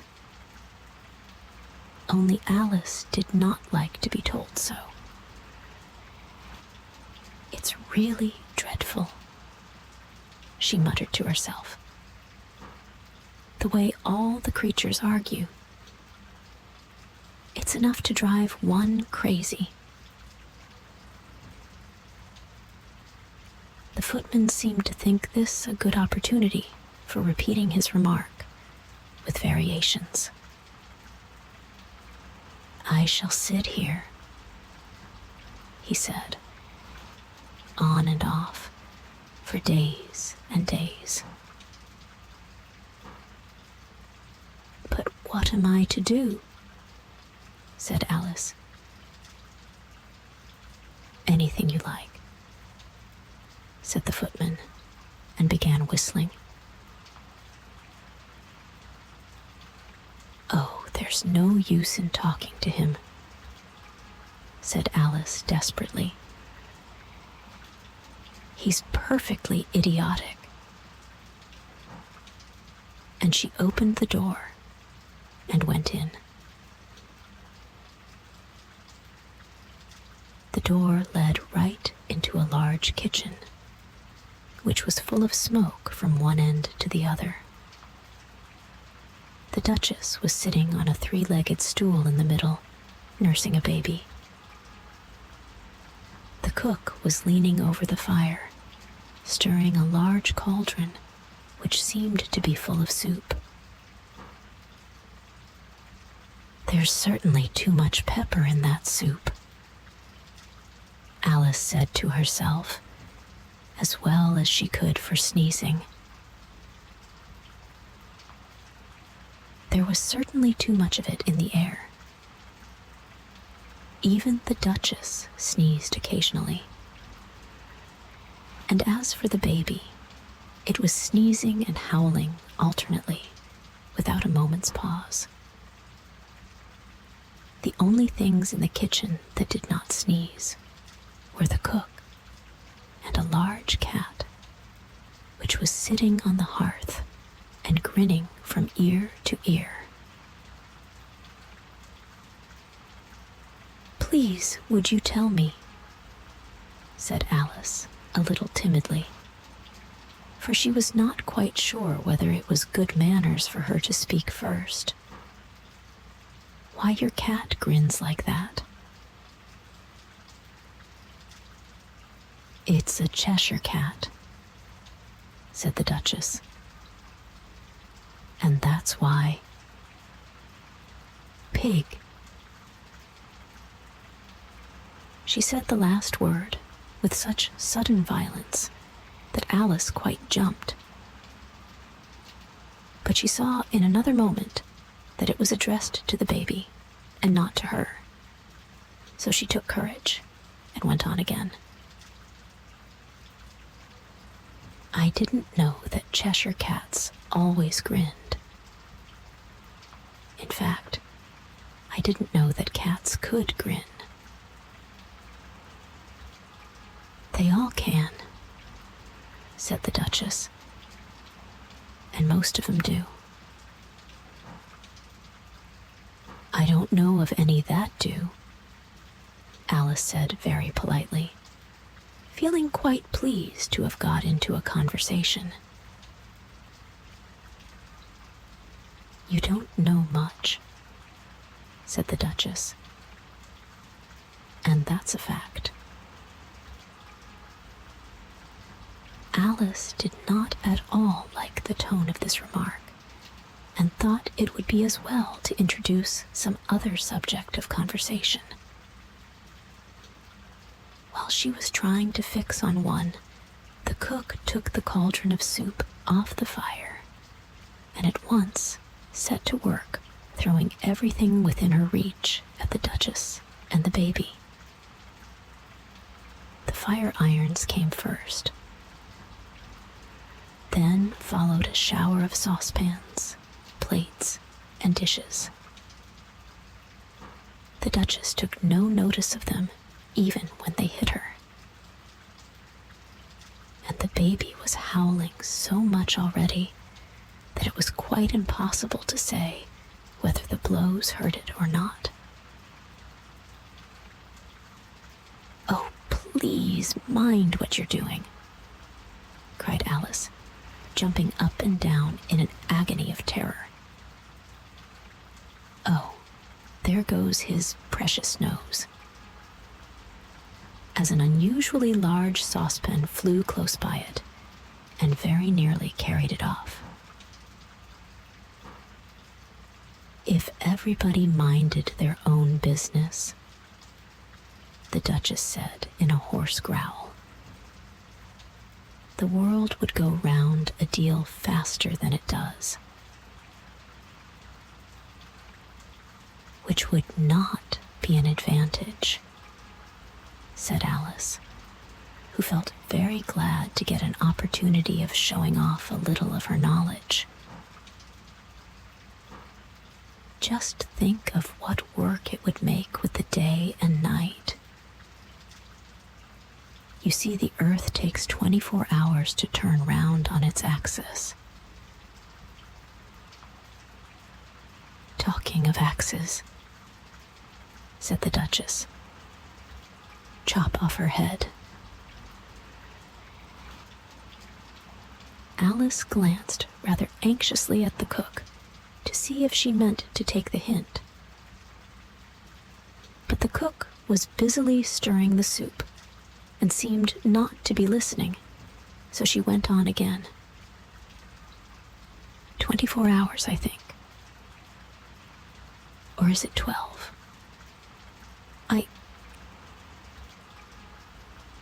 Oh, don't bother me, said the Duchess. I never could abide figures. And with that, she began nursing her child again, singing a sort of lullaby to it as she did so, and giving it a violent shake at the end of every line. Speak roughly to your little boy, and beat him when he sneezes. He only does it to annoy, because he knows it teases. Chorus, in which the cook and the baby joined. Wow, wow, wow. While the Duchess sang the second verse of the song, she kept tossing the baby violently up and down, and the poor little thing howled so that Alice could hardly hear the words. I speak severely to my boy. I beat him when he sneezes, for he can thoroughly enjoy the pepper when he pleases. Chorus, wow, wow, wow. Here, you may nurse it a bit if you like, the Duchess said to Alice, flinging the baby at her as she spoke. "I must go and get ready to play croquet with the Queen." And she hurried out of the room. The cook threw a frying pan after her as she went out, but it just missed her. Alice caught the baby with some difficulty, as it was a queer-shaped little creature, and held out its arms and legs in all directions, just like a starfish, thought Alice. The poor little thing was snorting like a steam engine when she caught it, and kept doubling itself up and straightening itself out again, so that altogether, for the first minute or two, it was as much as she could do to hold it. As soon as she had made out the proper way of nursing it, which was to twist it up into a sort of knot, and then keep tight hold of its right ear and left foot, so as to prevent its undoing itself, she carried it out into the open air. "If I don't take this child away with me," thought Alice, "they're sure to kill it in a day or two. Wouldn't it be murder to leave it behind?" She said the last words out loud, and the little thing grunted in reply. It had left off sneezing by this time. "Don't grunt," said Alice. "That's not at all a proper way of expressing yourself." The baby grunted again, and Alice looked very anxiously into its face to see what was the matter with it. There could be no doubt that it had a very turn-up nose, much more like a snout than a real nose. Also, its eyes were getting extremely small for a baby. Altogether, Alice did not like the look of the thing at all. But perhaps it was only sobbing, she thought, and looked into its eyes again to see if there were any tears. No, there were no tears. "If you're going to turn into a pig, my dear," said Alice seriously, "I'll have nothing more to do with you. Mind now." The poor little thing sobbed again, or grunted. It was impossible to say which. And they went on for some while in silence. Alice was just beginning to think to herself, "Now, what am I to do with this creature when I get it home?" When it grunted again, so violently that she looked down into its face in some alarm. This time there could be no mistake about it. It was neither more nor less than a pig, and she felt that it would be quite absurd for her to carry it further. So she set the little creature down and felt quite relieved to see it trot away quietly into the wood. If it had grown up, she said to herself, it would have made a dreadfully ugly child. But it makes rather a handsome pig, I think. And she began thinking over other children she knew who might do very well as pigs, and was just saying to herself,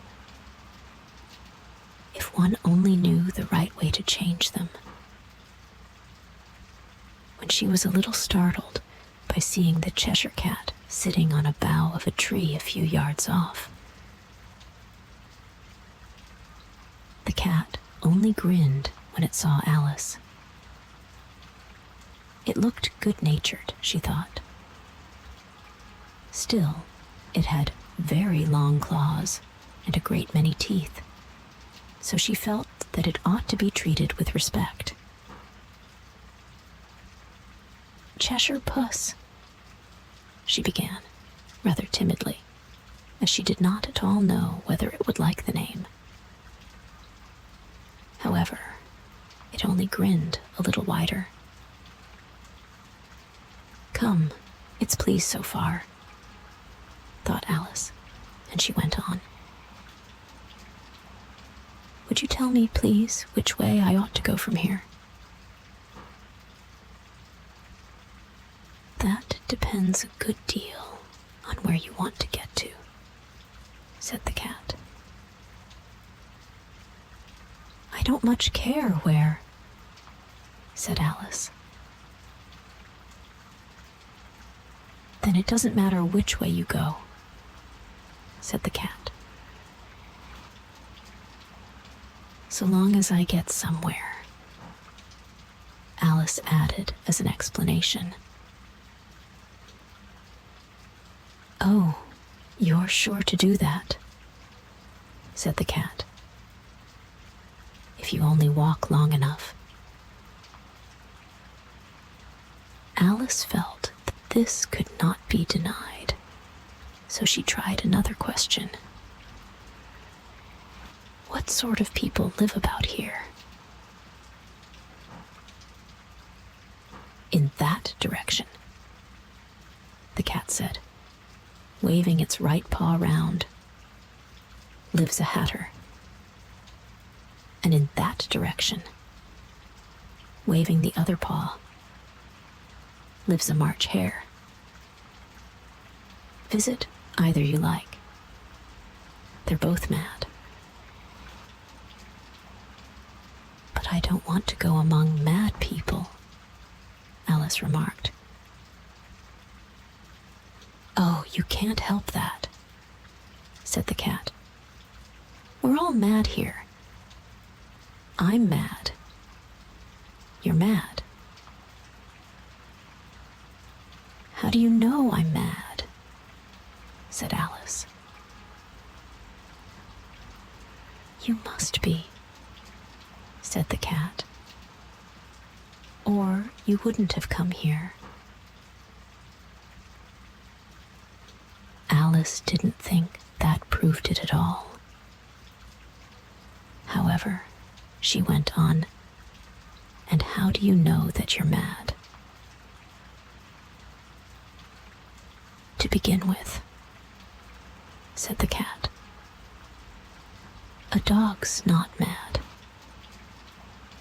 You grant that?" "I suppose so," said Alice. "Well then," the cat went on, "you see, a dog growls when it's angry and wags its tail when it's pleased. Now I growl when I'm pleased and wag my tail when I'm angry. Therefore I'm mad. I call it purring, not growling," said Alice. "Call it what you like," said the cat. "Do you play croquet with the queen today?" "I should like it very much," said Alice, "but I haven't been invited yet."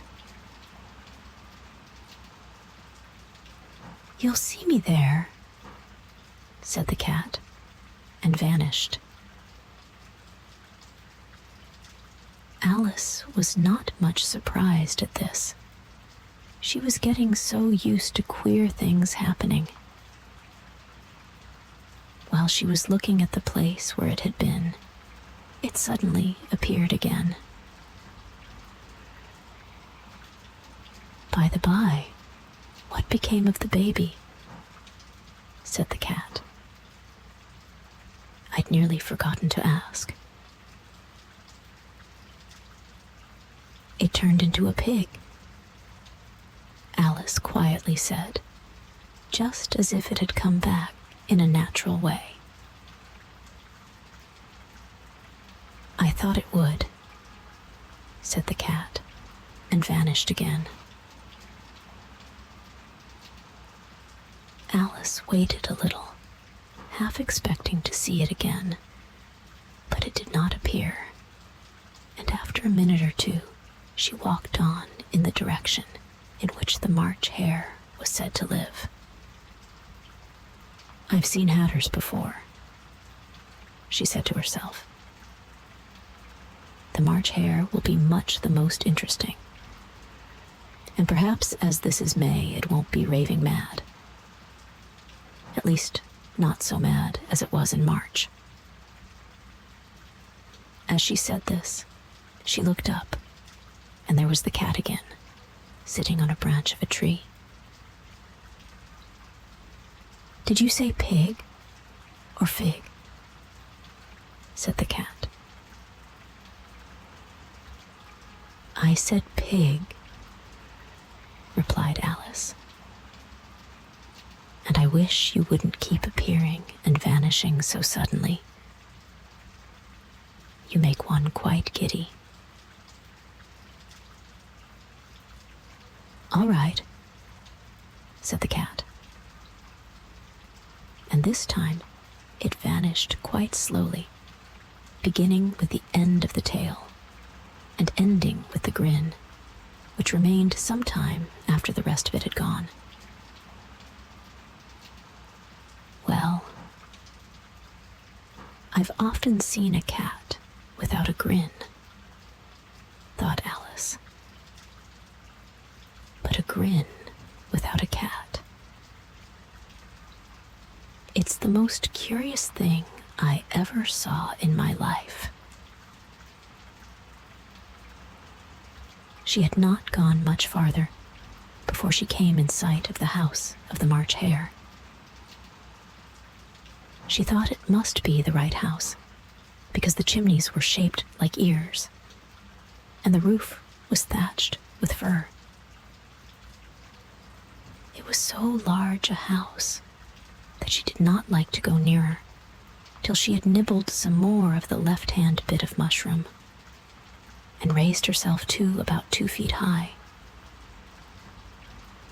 Even then, she walked up towards it rather timidly, saying to herself, suppose it should be raving mad after all. I almost wish I'd gone to see the Hatter instead. Chapter 7. A Mad Tea Party. There was a table set out under a tree in front of the house, and the March Hare and the Hatter were having tea at it. A dormouse was sitting between them, fast asleep, and the other two were using it as a cushion, resting their elbows on it and talking over its head. Very uncomfortable for the dormouse, thought Alice. Only as it's asleep, I suppose it doesn't mind. The table was a large one, but the three were all crowded together at one corner of it. No room, no room, they cried out when they saw Alice coming. There's plenty of room, said Alice indignantly, and she sat down in a large armchair at one end of the table. Have some wine, the March Hare said in an encouraging tone. Alice looked all round the table, but there was nothing on it but tea. I don't see any wine, she remarked. There isn't any, said the March Hare. Then it wasn't very civil of you to offer it, said Alice angrily. "It wasn't very civil of you to sit down without being invited," said the March Hare. "I didn't know it was your table," said Alice. "It's laid for a great many more than 3. "Your hair wants cutting," said the Hatter. He had been looking at Alice for some time with great curiosity, and this was his first speech. "You should learn not to make personal remarks," Alice said with some severity. "It's very rude." The Hatter opened his eyes very wide on hearing this. But all he said was, "Why is a raven like a writing desk?" "Come, we shall have some fun now," thought Alice. "I'm glad they've begun asking riddles. I believe I can guess that," she added aloud. "Do you mean that you think you can find out the answer to it?" said the March Hare. "Exactly so," said Alice. "Then you should say what you mean," the March Hare went on. "I do," Alice hastily replied. At least I mean what I say. That's the same thing, you know." "Not the same thing a bit," said the Hatter. "You might just as well say that I see what I eat is the same thing as I eat what I see. You might just as well say," added the March Hare, "that I like what I get is the same thing as I get what I like. You might just as well say," added the Dormouse, who seemed to be talking in his sleep, "that I breathe when I sleep is the same thing as I sleep when I breathe." "It is the same thing with you," said the Hatter. And here the conversation dropped, and the party sat silent for a minute, while Alice thought over all she could remember about ravens and writing desks, which wasn't much. The Hatter was the first to break the silence. "What day of the month is it?" he said, turning to Alice. He had taken his watch out of his pocket and was looking at it uneasily, shaking it every now and then, and holding it to his ear. Alice considered a little, and then said the 4th. "2 days wrong," sighed the Hatter. "I told you butter wouldn't suit the works," he added, looking angrily at the March Hare. "It was the best butter," the March Hare meekly replied. "Yes, but some crumbs must have got in as well," the Hatter grumbled. "You shouldn't have put it in with the bread knife." The March Hare took the watch and looked at it gloomily. Then he dipped it into his cup of tea and looked at it again. But he could think of nothing better to say than his first remark. It was was the best butter, you know.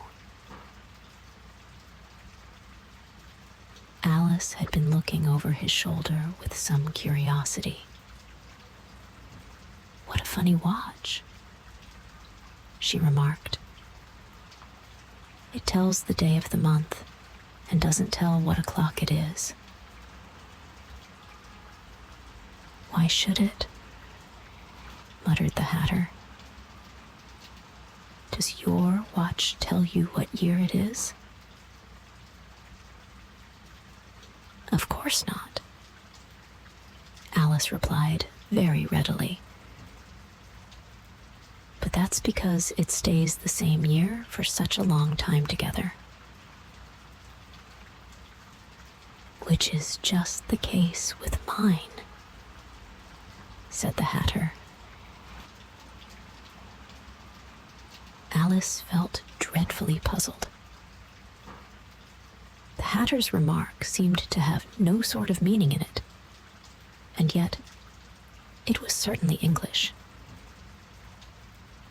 "I don't quite understand you," she said, as politely as she could.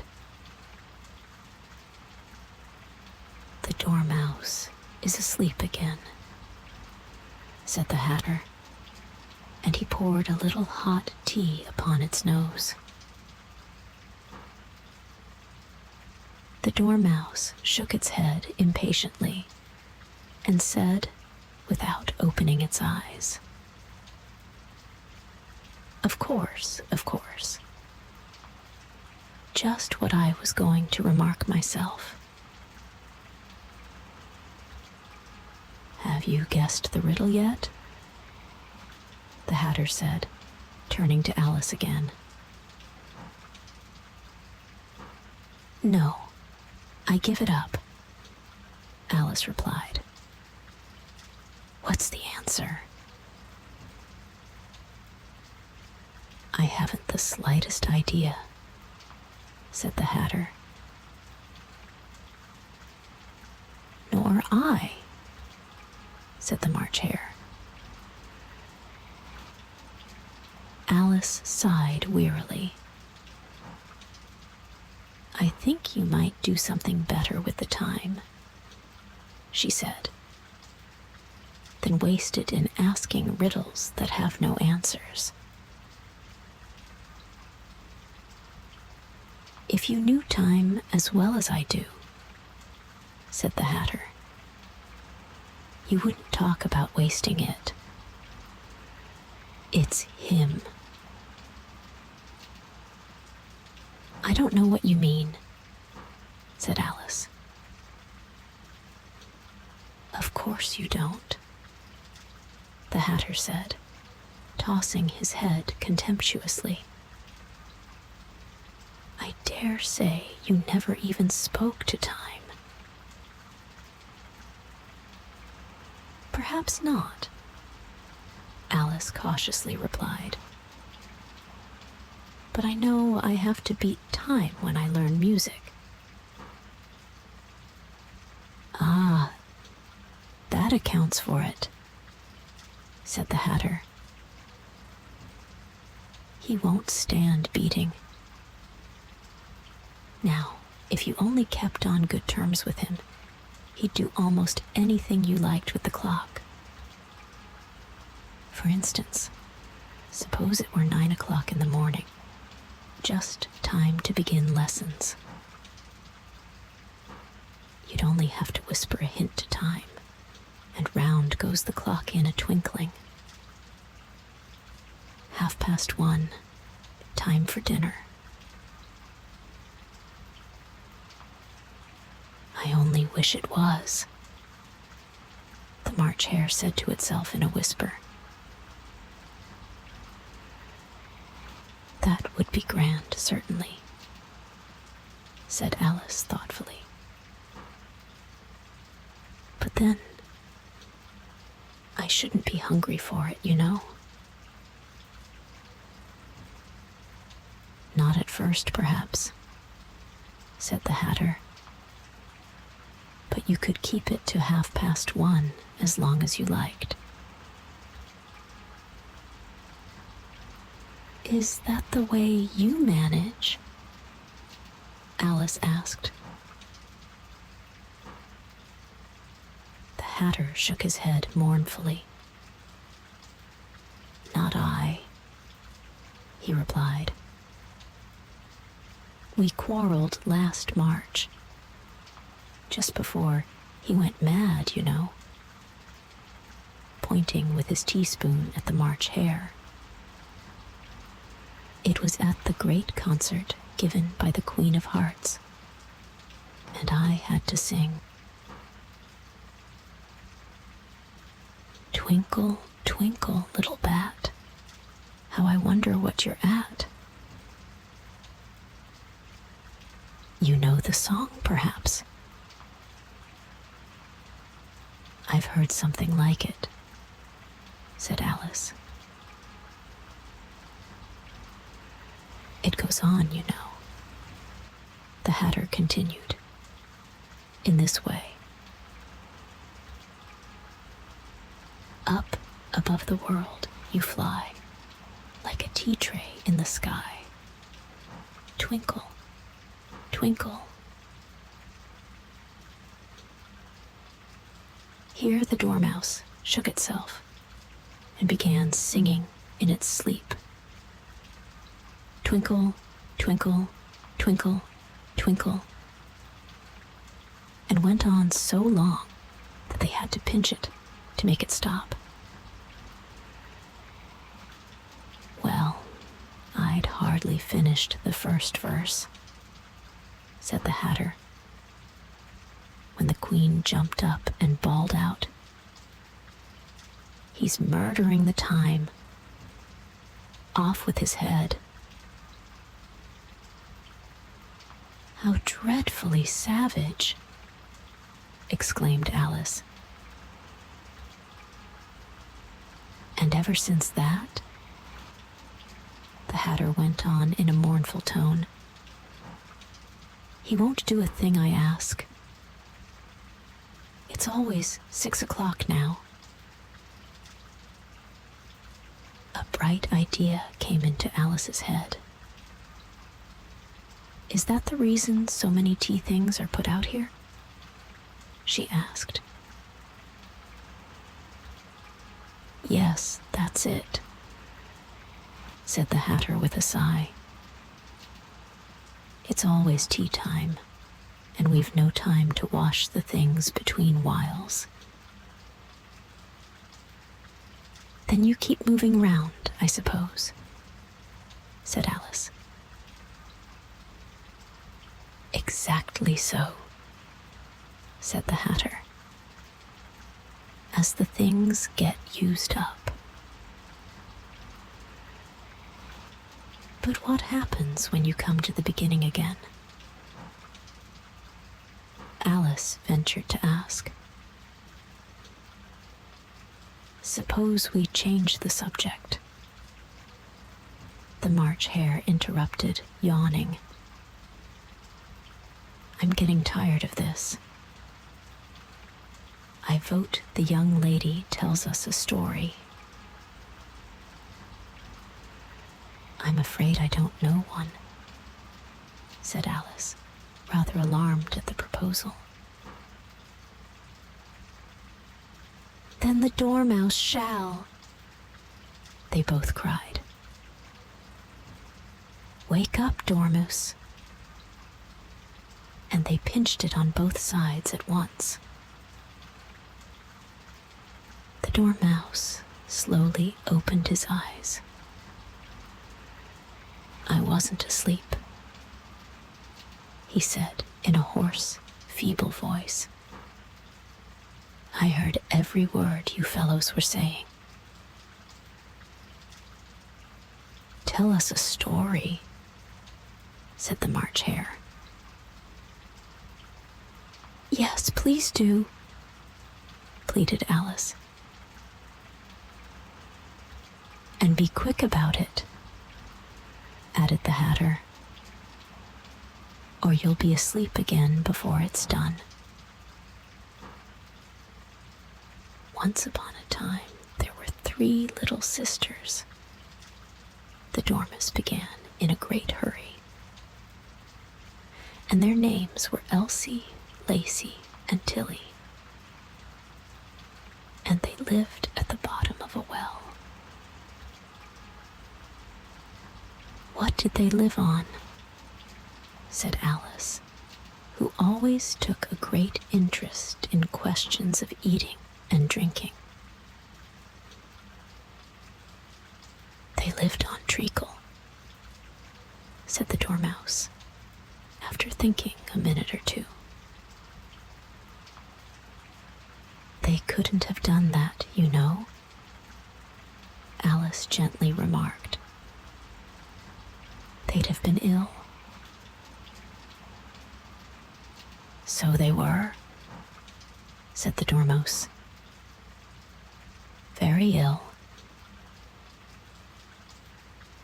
Alice tried to fancy to herself what such an extraordinary ways of living would be like, but it puzzled her too much, so she went on. But why did they live at the bottom of a well?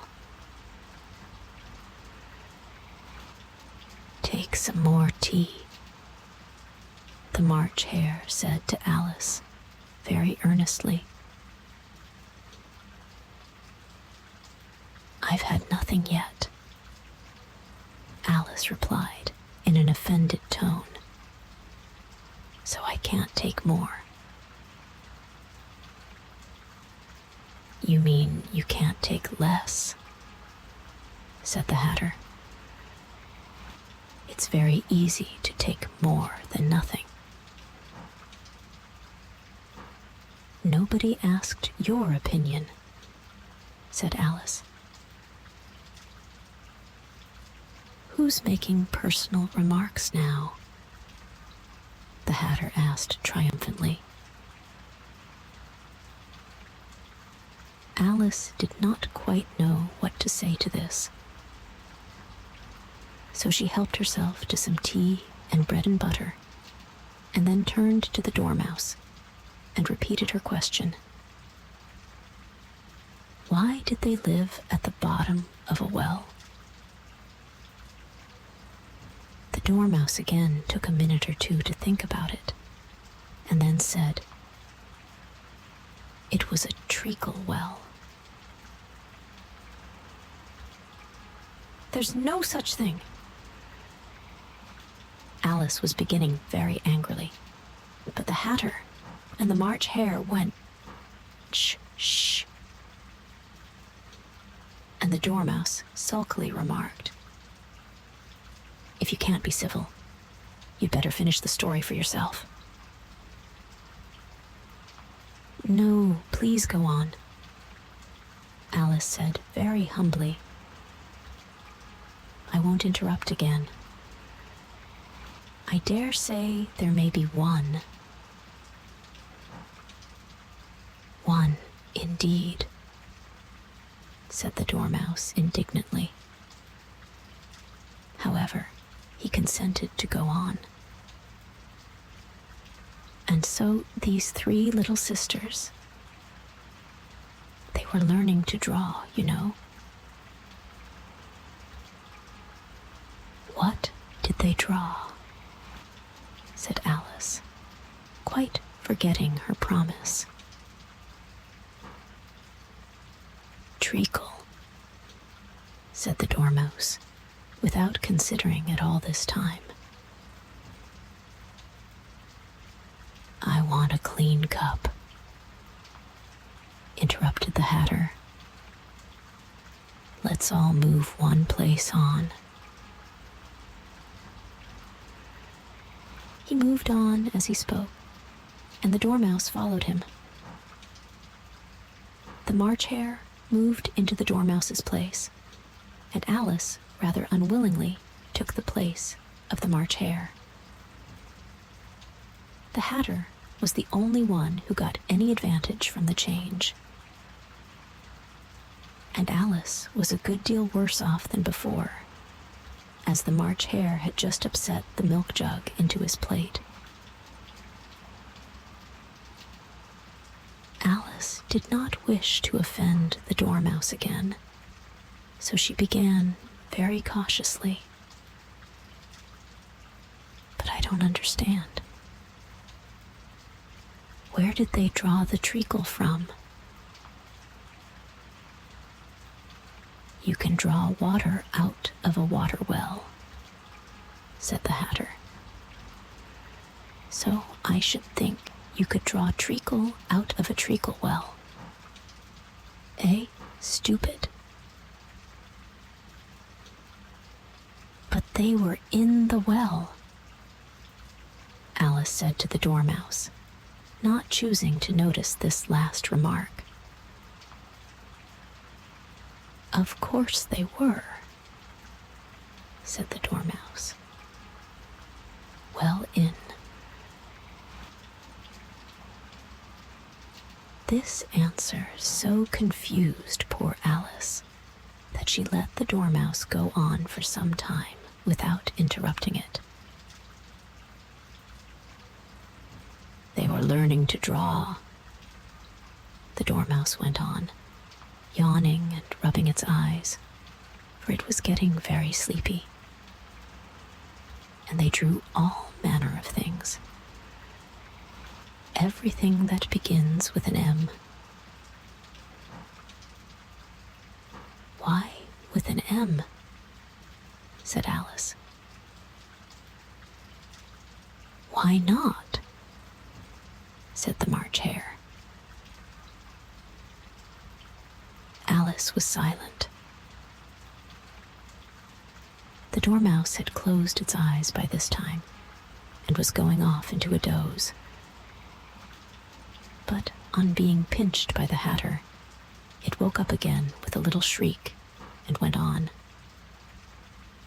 That begins with an M, such as mousetraps, and the moon, and memory, and muchness. You know, you say things are much of a muchness. Did you ever see such a thing as a drawing of a muchness? Really, now you ask me, said Alice, very much confused. I don't think.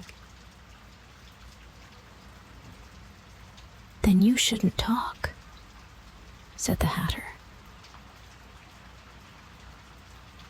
This piece of rudeness was more than Alice could bear. She got up in great disgust and walked off. The Dormouse fell asleep instantly, and neither of the others took the least notice of her going, though she looked back once or twice, half hoping that they would call after her. The last time she saw them, they were trying to put the Dormouse into the teapot. At any rate, I'll never go there again, said Alice as she picked her way through the wood. It's the stupidest tea party I ever was at in all my life. Just as she said this, she noticed that one of the trees had a door leading right into it. That's very curious, she thought. But everything's curious today. I think I may as well go in at once. And in she went. Once more, she found herself in the long hall and close to the little glass table. Now, I'll manage better this time, she said to herself, and began by taking the little golden key and unlocking the door that led into the garden. Then she went to work, nibbling at the mushroom. She had kept a piece of it in her pocket, till she was about a foot high. Then she walked down the little passage, and then she found herself at last in the beautiful garden among the bright flower beds and the cool fountains. Chapter 8. The Queen's Croquet Ground. A large rose tree stood near the entrance of the garden. The roses growing on it were white, but there were 3 gardeners at it, busily painting them red. Alice thought this a very curious thing, and she went nearer to watch them. And just as she came up to them, she heard one of them say, "Look out now, 5. Don't go splashing paint over me like that." "I couldn't help it," said 5 in a sulky tone. 7 jogged my elbow. On which 7 looked up and said, "That's right, 5. Always lay the blame on others." "You'd better not talk," said 5. "I heard the Queen say only yesterday you deserved to be beheaded." "What for?" said the one who had spoken first. "That's none of your business, too," said 7. "Yes, it is his business," said 5. "And I'll tell him.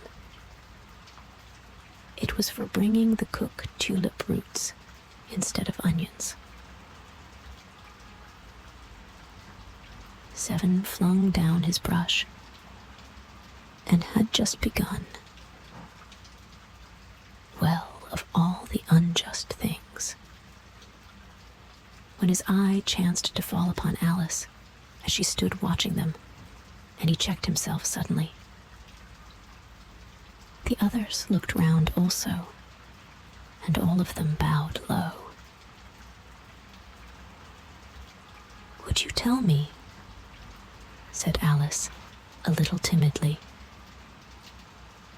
"why you are painting those roses?" 5 and 7 said nothing, but looked at 2. 2 began in a low voice. "Why, the fact is, you see, miss, this here ought to have been a red rose tree, and we put a white one in by mistake. And if the Queen was to find it out, we should all have our heads cut off, you know. So you see, miss, we're doing our best afore she comes, too." At this moment, 5, who had been anxiously looking across the garden, called out, "The Queen, the Queen." And the 3 gardeners instantly threw themselves flat upon their faces. There was a sound of many footsteps, and Alice looked round, eager to see the Queen. First came 10 soldiers carrying clubs. These were all shaped like the 3 gardeners, oblong and flat, with their hands and feet at the corners. Next, the 10 courtiers. These were ornamented all over with diamonds, and walked 2 and 2, as the soldiers did. After these came the royal children. There were 10 of them, and the little dears came jumping merrily along hand in hand, in couples. They were all ornamented with hearts. Next came the guests, mostly kings and queens, and among them Alice recognized the White Rabbit. It was talking in a hurried, nervous manner, smiling at everything that was said, and went by without noticing her. Then followed the Knave of Hearts, carrying the king's crown on a crimson velvet cushion. And last of all this grand procession came the King and Queen of Hearts. Alice was rather doubtful whether she ought not to lie down on her face like the three gardeners, but she could not remember ever having heard of such a rule at processions. And besides, what would be the use of a procession? Thought she. If people had all to lie down upon their faces so that they couldn't see it. So she stood still where she was and waited. When the procession came opposite to Alice, they all stopped and looked at her, and the Queen said severely, "Who is this?" She said it to the Knave of Hearts, who only bowed and smiled in reply. "Idiot," said the Queen, tossing her head impatiently. And turning to Alice, she went on, "What's your name, child?" "My name is Alice, so please your Majesty," said Alice very politely. But she added to herself, "Why, they're only a pack of cards after all. I needn't be afraid of them. And who are these?" said the Queen, pointing to the three gardeners who were lying round the rose tree. For, you see, as they were lying on their faces, and the pattern on their backs was the same as the rest of the pack, she could not tell whether they were gardeners or soldiers or courtiers or three of her own children. "How should I know?" said Alice, surprised at her own courage. "It's no business of mine." The Queen turned crimson with fury, and after glaring at her for a moment like a wild beast, screamed, "Off with her head, off." "Nonsense," said Alice, very loudly and decidedly, and the Queen was silent. The King laid his hand upon her arm and timidly said, "Consider, my dear, she is only a child." The Queen turned angrily away from him and said to the knave, "Turn them over." The knave did so, very carefully, with one foot. "Get up," said the Queen in a shrill, loud voice, and the three gardeners instantly jumped up and began bowing to the King, the Queen, the royal children, and everybody else. "Leave off that," screamed the Queen. "You make me giddy." And then, turning to the rose tree, she went on, "What have you been doing here?" "May it please your Majesty," said two, in a very humble tone, going down on one knee as he spoke. "We were trying." "I see," said the Queen, who had meanwhile been examining the roses. "Off with their heads." And the procession moved on, 3 of the soldiers remaining behind to execute the unfortunate gardeners, who ran to Alice for protection. "You shan't be beheaded," said Alice, and she put them into a large flower pot that stood near. The 3 soldiers wandered about for a minute or two, looking for them, and then quietly marched off after the others. "Are their heads off?" shouted the Queen. "Their heads are gone, if it please your Majesty," the soldiers shouted in reply. "That's right," shouted the Queen. "Can you play croquet?" The soldiers were silent and looked at Alice, as the question was evidently meant for her. "Yes," shouted Alice. "Come on, then," roared the Queen, and Alice joined the procession, wondering very much what would happen next.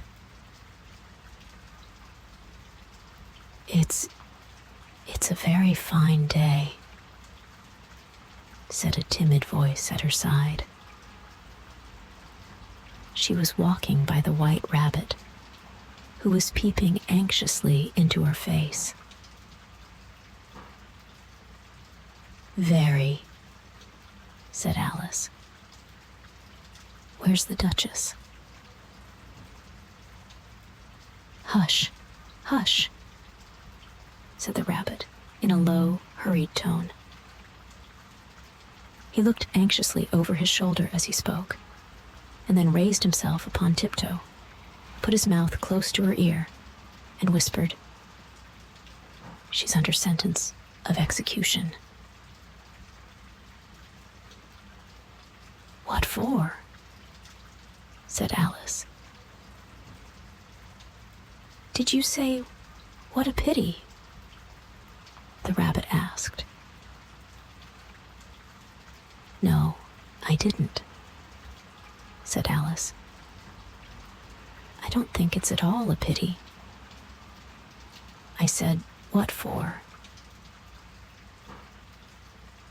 "She boxed the Queen's ears," the rabbit began.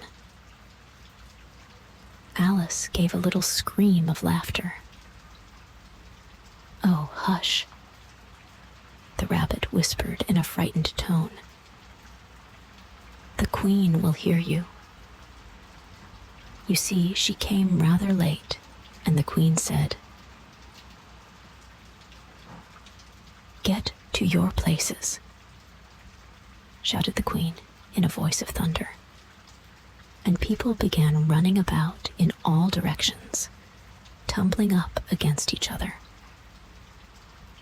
However, they got settled down in a minute or two, and the game began.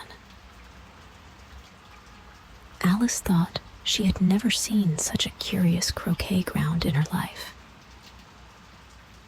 It was all ridges and furrows. The balls were live hedgehogs, the mallets live flamingos, and the soldiers had to double themselves up and to stand on their hands and feet to make the arches. The chief difficulty Alice found at first was in managing her flamingo. She succeeded in getting its body tucked away, comfortably enough, under her arm, with its legs hanging down. But generally, just as she had got its neck nicely straightened out, and was going to give the hedgehog a blow with its head, it would twist itself round and look up in her face with such a puzzled expression that she could not help bursting out laughing. And when she had got its head down and was going to begin again, it was very provoking to find that the hedgehog had unrolled itself and was in the act of crawling away. Besides all this, there was generally a ridge or furrow in the way wherever she wanted to send the hedgehog to. And as the doubled-up soldiers were always getting up and walking off to other parts of the ground, Alice soon came to the conclusion that it was a very difficult game indeed. The players all played at once without waiting for turns, quarreling all the while and fighting for the hedgehogs. And in a very short time, the queen was in a furious passion and went stamping about and shouting, "Off with his head," or "Off with her head," about once in a minute. Alice began to feel very uneasy. To be sure, she had not as yet had any dispute with the queen, but she knew that it might happen any minute. And then, thought she, what would become of me? They're dreadfully fond of beheading people here. The great wonder is that there's anyone left alive. She was looking about for some way of escape and wondering whether she could get away without being seen, when she noticed a curious appearance in the air. It puzzled her very much at first, but after watching it a minute or two, she made it out to be a grin, and she said to herself, "It's the Cheshire Cat. Now I shall have somebody to talk to." "How are you getting on?" said the cat, as soon as there was mouth enough for it to speak with. Alice waited till the eyes appeared, and then nodded. "It's no use speaking to it," she thought, "till its ears have come, or at least one of them." In another minute, the whole head appeared, and then Alice put down her flamingo and began an account of the game, feeling very glad she had someone to listen to her. The cat seemed to think that there was enough of it now in sight, and no more of it appeared. "I don't think they play at all fairly," Alice began, in rather a complaining tone. "And they all quarrel so dreadfully, one can't hear oneself speak. And they don't seem to have any rules in particular. At least, if there are, nobody attends to them. And you've no idea how confusing it is, all the things being alive. For instance, there's the arch I've got to go through next, walking about at the other end of the ground. And I should have croqueted the queen's hedgehog just now, only it ran away when it saw mine coming. How do you like the queen?" said the cat in a low voice. "Not at all," said Alice. "She's so extremely—" Just then, she noticed that the queen was close behind her, listening. So she went on, likely to win, that it's hardly worthwhile finishing the game. The queen smiled and passed on. "Who are you talking to?" said the king, going up to Alice. and looking at the cat's head with great curiosity. "It's a friend of mine, a Cheshire cat," said Alice. "Allow me to introduce it." "I don't like the look of it at all," said the king. "However, it may kiss my hand if it likes." "I'd rather not," the cat remarked. "Don't be impertinent," said the king. "And don't look at me like that." He got behind Alice as he spoke. "A cat may look at a king," said Alice.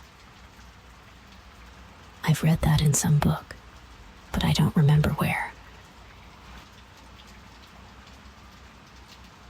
"Well, it must be removed," said the king very decidedly, and he called the queen, who was passing at the moment. "My dear, I wish you would have this cat removed." The queen had only one way of settling all difficulties, great or small. "Off with his head," she said, without even looking round. "I'll fetch the executioner myself," said the king eagerly, and he hurried off. Alice thought she might as well go back and see how the game was going on, as she heard the queen's voice in the distance, screaming with passion. She had already heard her sentence 3 of the players to be executed for having missed their turns, and she did not like the look of things at all, as the game was in such confusion that she never knew whether it was her turn or not. So she went in search of her hedgehog. The hedgehog was engaged in a fight with another hedgehog, which seemed to Alice an excellent opportunity for croqueting one of them with the other. The only difficulty was that her flamingo was gone across to the other side of the garden, where Alice could see it trying in a helpless sort of way to fly up into a tree. By the time she had caught the flamingo and brought it back, the fight was over, and both the hedgehogs were out of sight. But it doesn't matter much, thought Alice, as all the arches are gone from this side of the ground. So she tucked it away under her arm, that it might not escape again, and went back for a little more conversation with her friend. When she got back to the Cheshire Cat, she was surprised to find quite a large crowd collected round it.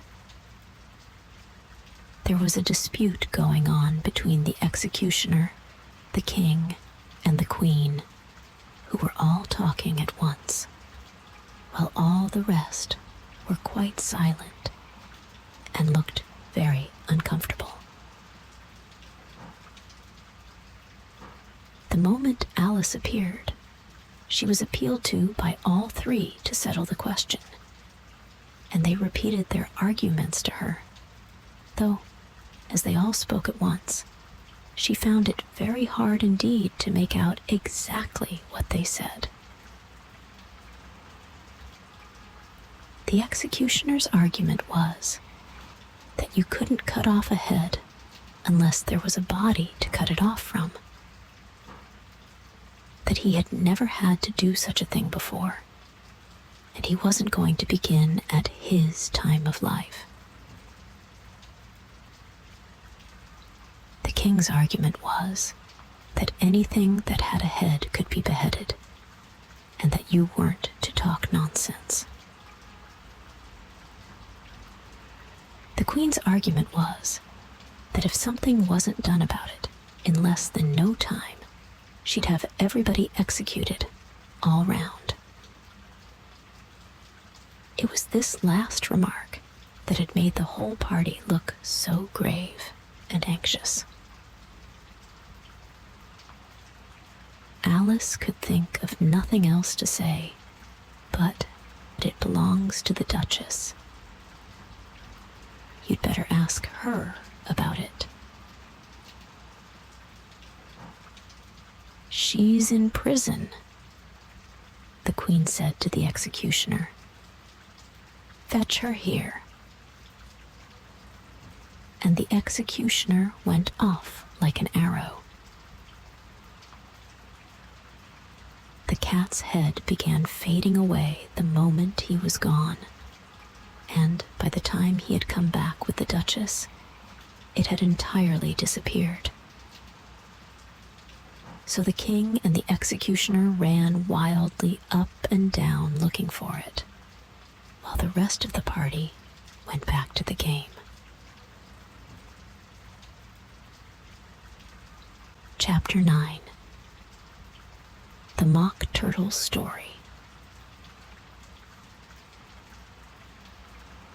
You can't think how glad I am to see you again, you dear old thing, said the Duchess, as she tucked her arm affectionately into Alice's, and they walked off together. Alice was very glad to find her in such a pleasant temper, and thought to herself that perhaps it was only the pepper that had made her so savage when they met in the kitchen. When I'm a duchess, she said to herself, not in a very hopeful tone, though, I won't have any pepper in my kitchen at all. Soup does very well without. Maybe it's always pepper that makes people hot-tempered, she went on, very much pleased at having found out a new kind of rule. And vinegar that makes them sour, and chamomile that makes them bitter, and barley sugar, and such things that make children sweet-tempered. I only wish people knew that. Then they wouldn't be so stingy about it, you know. She had quite forgotten the Duchess by this time, and was a little startled when she heard her voice close to her ear. You're thinking about something, my dear, and that makes you forget to talk. I can't tell you just now what the moral of that is, but I shall remember it in a bit. Perhaps it hasn't one, Alice ventured to remark. Tut, tut, child, said the Duchess. Everything's got a moral, if only you can find it.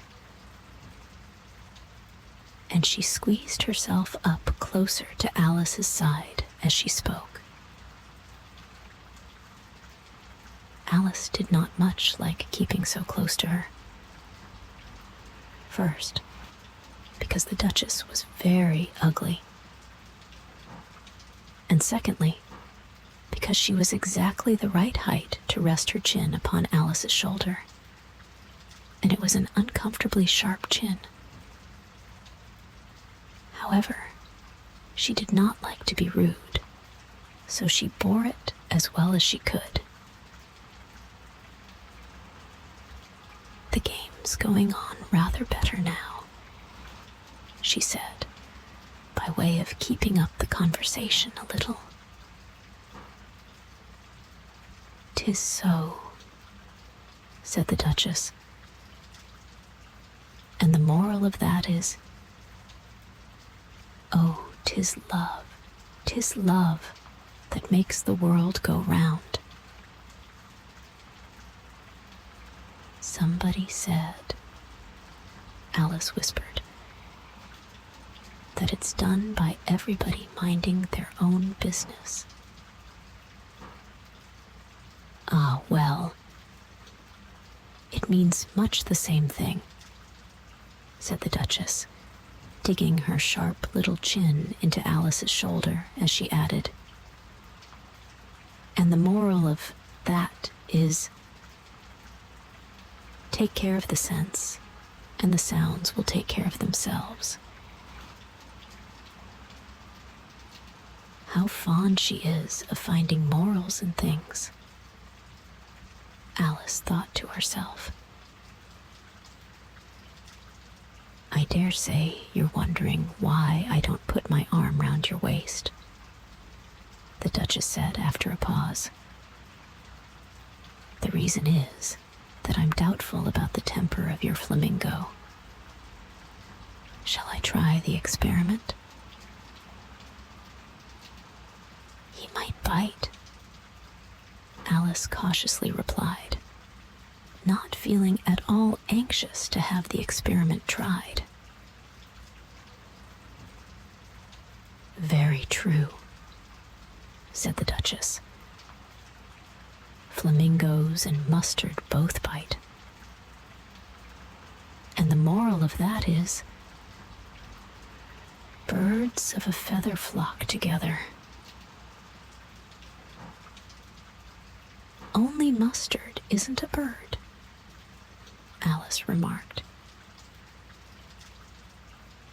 Right as usual, said the Duchess. What a clear way you have of putting things. It's a mineral, I think, said Alice. Of course it is, said the Duchess, who seemed ready to agree to everything that Alice said. There's a large mustard mine near here. And the moral of that is, the more there is of mine, the less there is of yours. Oh, I know, exclaimed Alice, who had not attended to this last remark. It's a vegetable. It doesn't look like one, but it is. I quite agree with you, said the Duchess. And the moral of that is, be what you would seem to be. Or if you'd like it put more simply, never imagine yourself not to be otherwise than what it might appear to others. That what you were, or might have been, was not otherwise than what you had been, would have appeared to them to be otherwise. I think I should understand that better, Alice said very politely, if I had it written down. But I can't quite follow it as you say it. That's nothing to what I could say if I chose, the Duchess replied in a pleased tone. Pray don't trouble yourself to say it any longer than that, said Alice. Oh, don't talk about trouble, said the Duchess. I make you a present of everything I've said as yet. A cheap sort of present, thought Alice.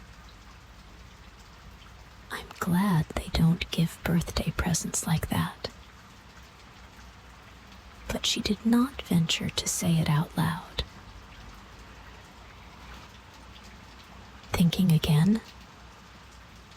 The Duchess asked, with an another dig of her sharp little chin. "I've a right to think," said Alice sharply, for she was beginning to feel a little worried. "Just about as much right," said the Duchess, "as pigs have to fly. And the But here, to Alice's great surprise, the Duchess's voice died away, even in the middle of her favorite words morale, and the arm that was linked into hers began to tremble. Alice looked up, and there stood the Queen in front of them, with her arms folded, frowning like a thunderstorm. "A fine day, Your Majesty," the Duchess began in a low, weak voice. "Now, I give you fair warning," shouted the Queen, stamping on the ground as she spoke. "Either you or your head must be off, and that in about half no time. Take your choice." The Duchess took her choice and was gone in a moment. "Let's go on with the game," the Queen said to Alice. And Alice was too much frightened to say a word, but slowly followed her back to the croquet ground. The other guests had taken advantage of the Queen's absence and were resting in the shade. However, the moment they saw her, they hurried back to the game, the Queen merely remarking that a moment's delay would cost them their lives. All the time they were playing, the Queen never left off quarreling with the other players and shouting off with his head or off with her head. Those whom she sentenced were taken into custody by the soldiers, who of course had to leave off being arches to do this, so that by the end of half an hour or so, there were no arches left, and all the players, except the King, the Queen, and Alice, were in custody and under sentence of execution. Then the Queen left off, quite out of breath, and said to Alice, "Have you seen the mock turtle yet?" "No," said Alice. "I don't even know what a mock turtle is."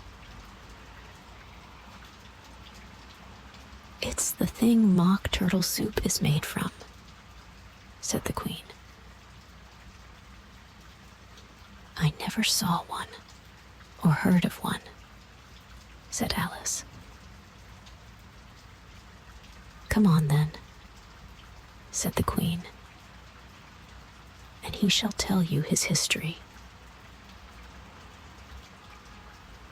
As they walked off together, Alice heard the King say in a low voice to the company generally, "You are all pardoned. Come, that's a good thing," she said to herself, for she had felt quite unhappy at the number of executions the Queen had ordered. They very soon came upon a griffin lying fast asleep in the sun. "Up, lazy thing," said the Queen, "and take this young lady to see the mock turtle and to hear his history. I must go back and see after some executions I've ordered." And she walked off, leaving Alice alone with the griffin. Alice did not quite like the look of the creature, but on the whole, she thought it would be quite as safe to stay with it as to go after that savage queen. So she waited. The griffin sat up and rubbed its eyes. Then it watched the queen till she was out of sight. Then it chuckled. "What fun," said the griffin, half to itself, half to Alice. "What is the fun?" said Alice. "Why, she," said the griffin. "It's all her fancy, that. They never executes nobody, you know. Come on." "Everybody says, come on, here," thought Alice, as she went slowly after it. "I never was so ordered about in all my life. Never." They had not gone far before they saw the mock turtle in the distance, sitting sad and lonely on a little ledge of rock, and as they came nearer, Alice could hear him sighing as if his heart would break. She pitied him deeply. "What is his sorrow?" she asked the griffin, and the griffin answered, very nearly in the same words as before. "It's all his fancy, that. He hasn't got no sorrow, you know. Come on." So they went up to the mock turtle, who looked at them with large eyes full of tears, but said nothing. "This here young lady," said the griffin, "she wants for to know your history, she do." "I'll tell it her," said the mock turtle in a deep, hollow tone. "Sit down, both of you, and don't speak a word till I've finished." So they sat down, and nobody spoke for some minutes. Alice thought to herself, "I don't see how he can even finish if he doesn't begin." But she waited patiently. "Once," said the mock turtle at last, with a deep sigh, "I was a real turtle." These words were followed by a very long silence, broken only by an occasional exclamation of "Euchre" from the griffin and the constant heavy sobbing of the mock turtle. Alice was very nearly getting up and saying, "Thank you, sir, for your interesting story." But she could not help thinking there must be more to come. So she sat still and said nothing. "When we were little," the mock turtle went on at last, more calmly, though still sobbing a little now and then, "we went to school in the sea. The master was an old turtle. We used to call him Tortoise." "Why did you call him Tortoise if he wasn't one?" Alice asked. "We called him Tortoise because he taught us," said the mock turtle angrily. "Really, you are very dull. You ought to be ashamed of yourself for asking such a simple question," added the griffin. And then they both sat silent and looked at poor Alice, who felt ready to sink into the earth. At last the Griffin said to the Mock Turtle, "Drive on, old fellow. Don't be all day about it." And he went on in these words. "Yes, we went to school in the sea, though you mayn't believe it." "I never said I didn't," interrupted Alice. "You did," said the Mock Turtle. "Hold your tongue," added the Griffin before Alice could speak again. The Mock Turtle went on. "We had the best of educations. In fact, we went to school every day. I've been to a day school too," said Alice. "You needn't be so proud as all that." "With extras?" asked the Mock Turtle a little anxiously. "Yes," said Alice. "We learned French and music." "And washing," said the Mock Turtle. "Certainly not," said Alice indignantly. "Ah, then yours wasn't a really good school," said the Mock Turtle in a tone of great relief. Now at ours, they had at the end of the bill French, music, and washing. Extra. "You couldn't have wanted it much," said Alice. "Living at the bottom of the sea." "I couldn't afford to learn it," said the Mock Turtle with a sigh. "I only took the regular course." "What was that?" inquired Alice. "Reeling and writhing, of course, to begin with," the Mock Turtle replied. "And then the different branches of arithmetic: ambition, distraction, uglification, and derision." "I never heard of uglification," Alice ventured to say. "What is it?"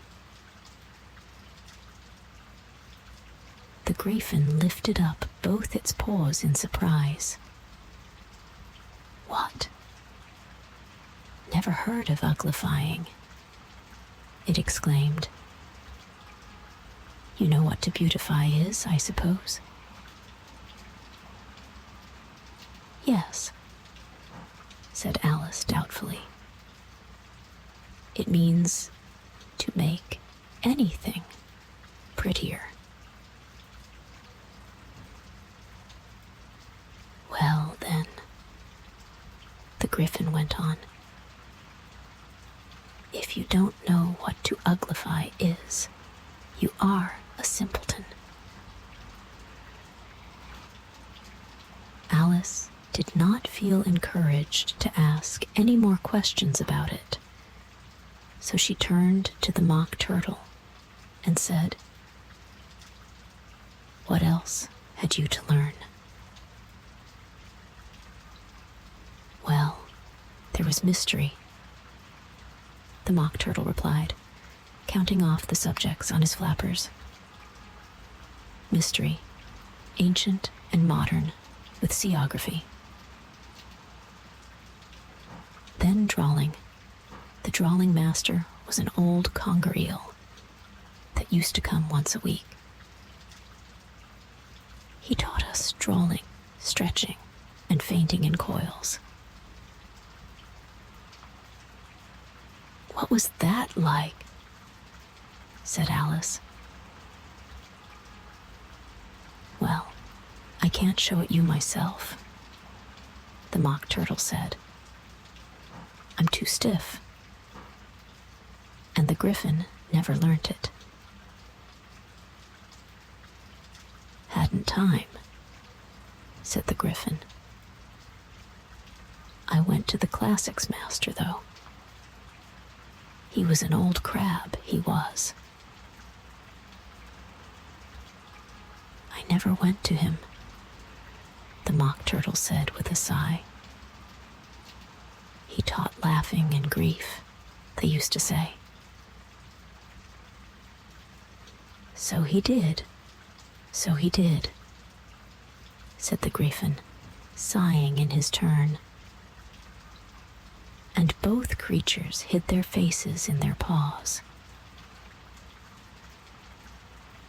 And how many hours a day did you do lessons? Said Alice, in a hurry to change the subject. 10 hours the first day, said the Mock Turtle. 9 the next, and so on. What a curious plan, exclaimed Alice. That's the reason they're called lessons, the Griffin remarked. Because they lesson from day to day. This was quite a new idea to Alice, and she thought it over a little before she made her next remark. Then the 11th day must have been a holiday?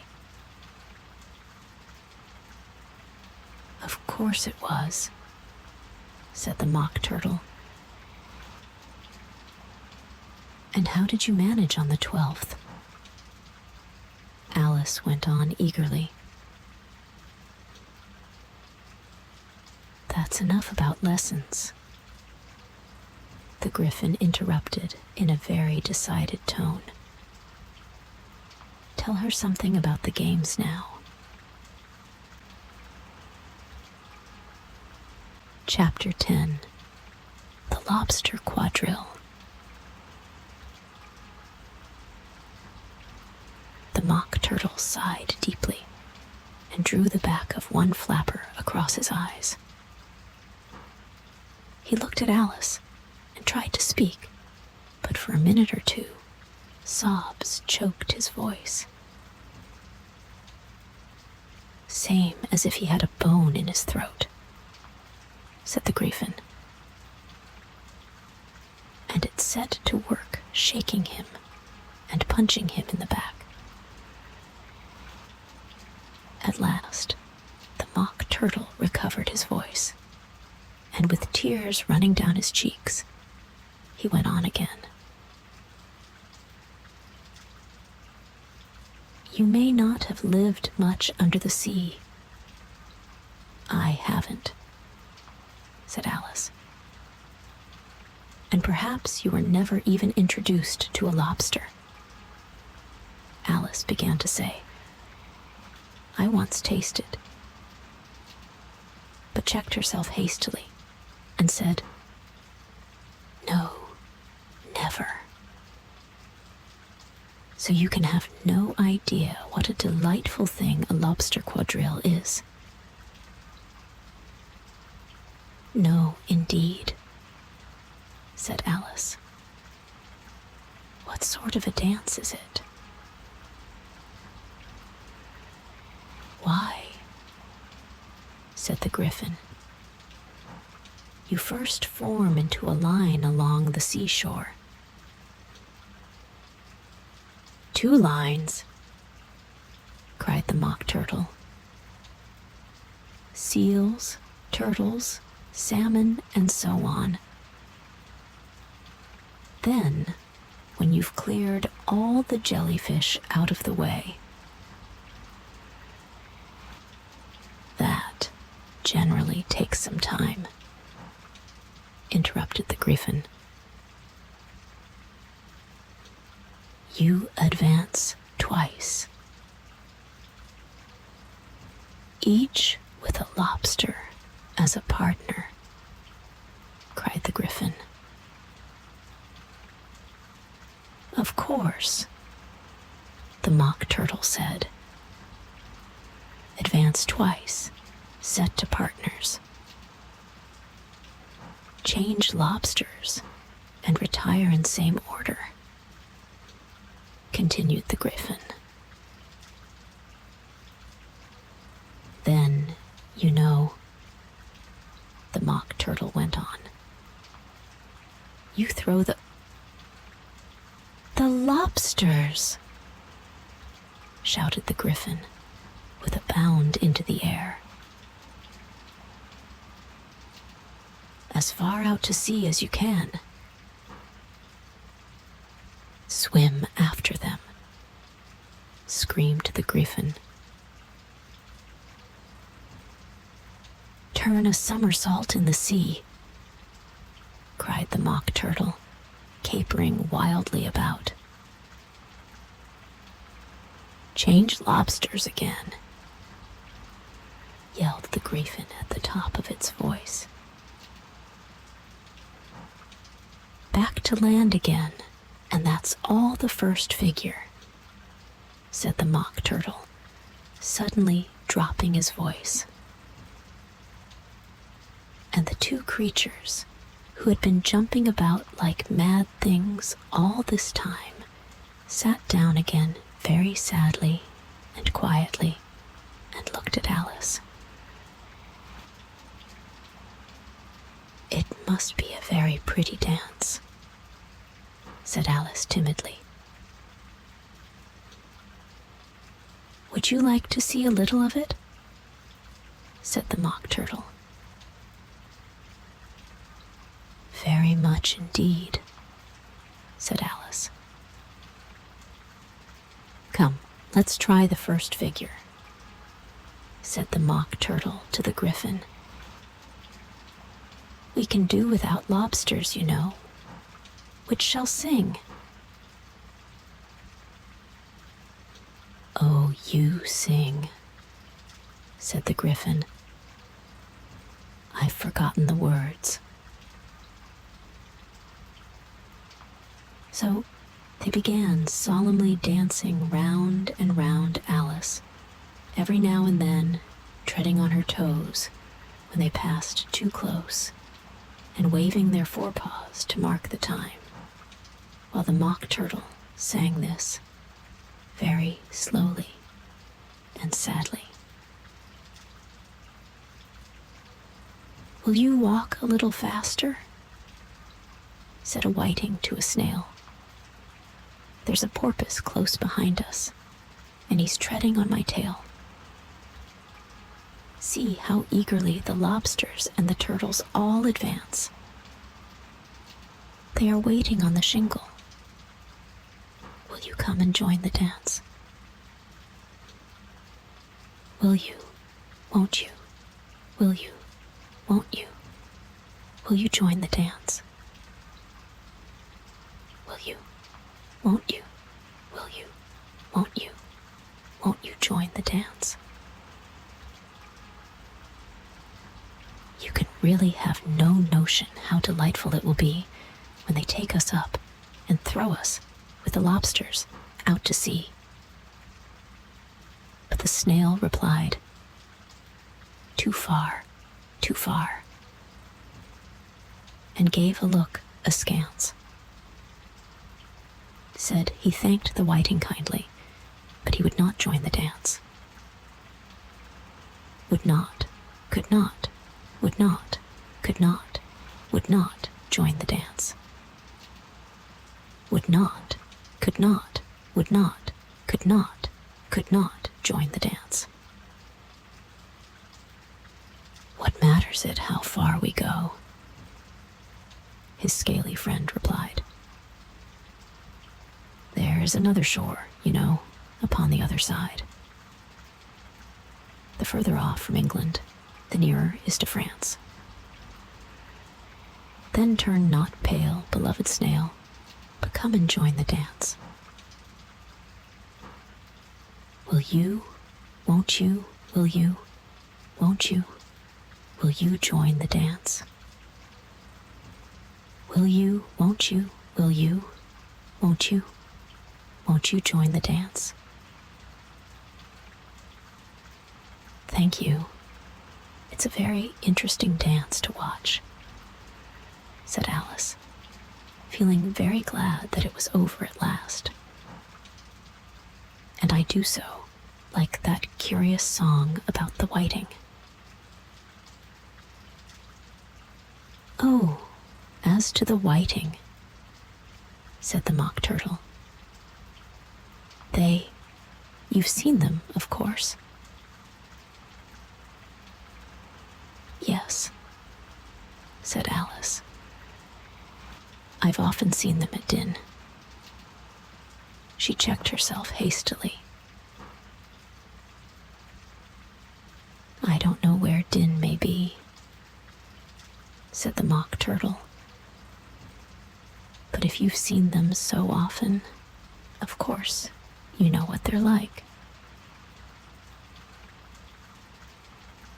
I believe so, Alice replied thoughtfully. They have their tails in their mouths, and they're all over crumbs.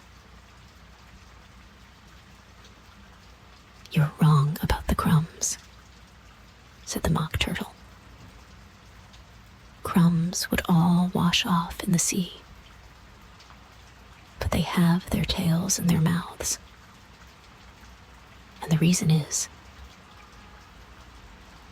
here the Mock Turtle yawned and shut his eyes. Tell her about the reason and all that, he said to the Griffin. The reason is, said the Griffin, that they would go with the lobsters to the dance. So they got thrown out to sea. So they had to fall a long way. So they got their tails fast in their mouths. So they couldn't get them out again. That's all.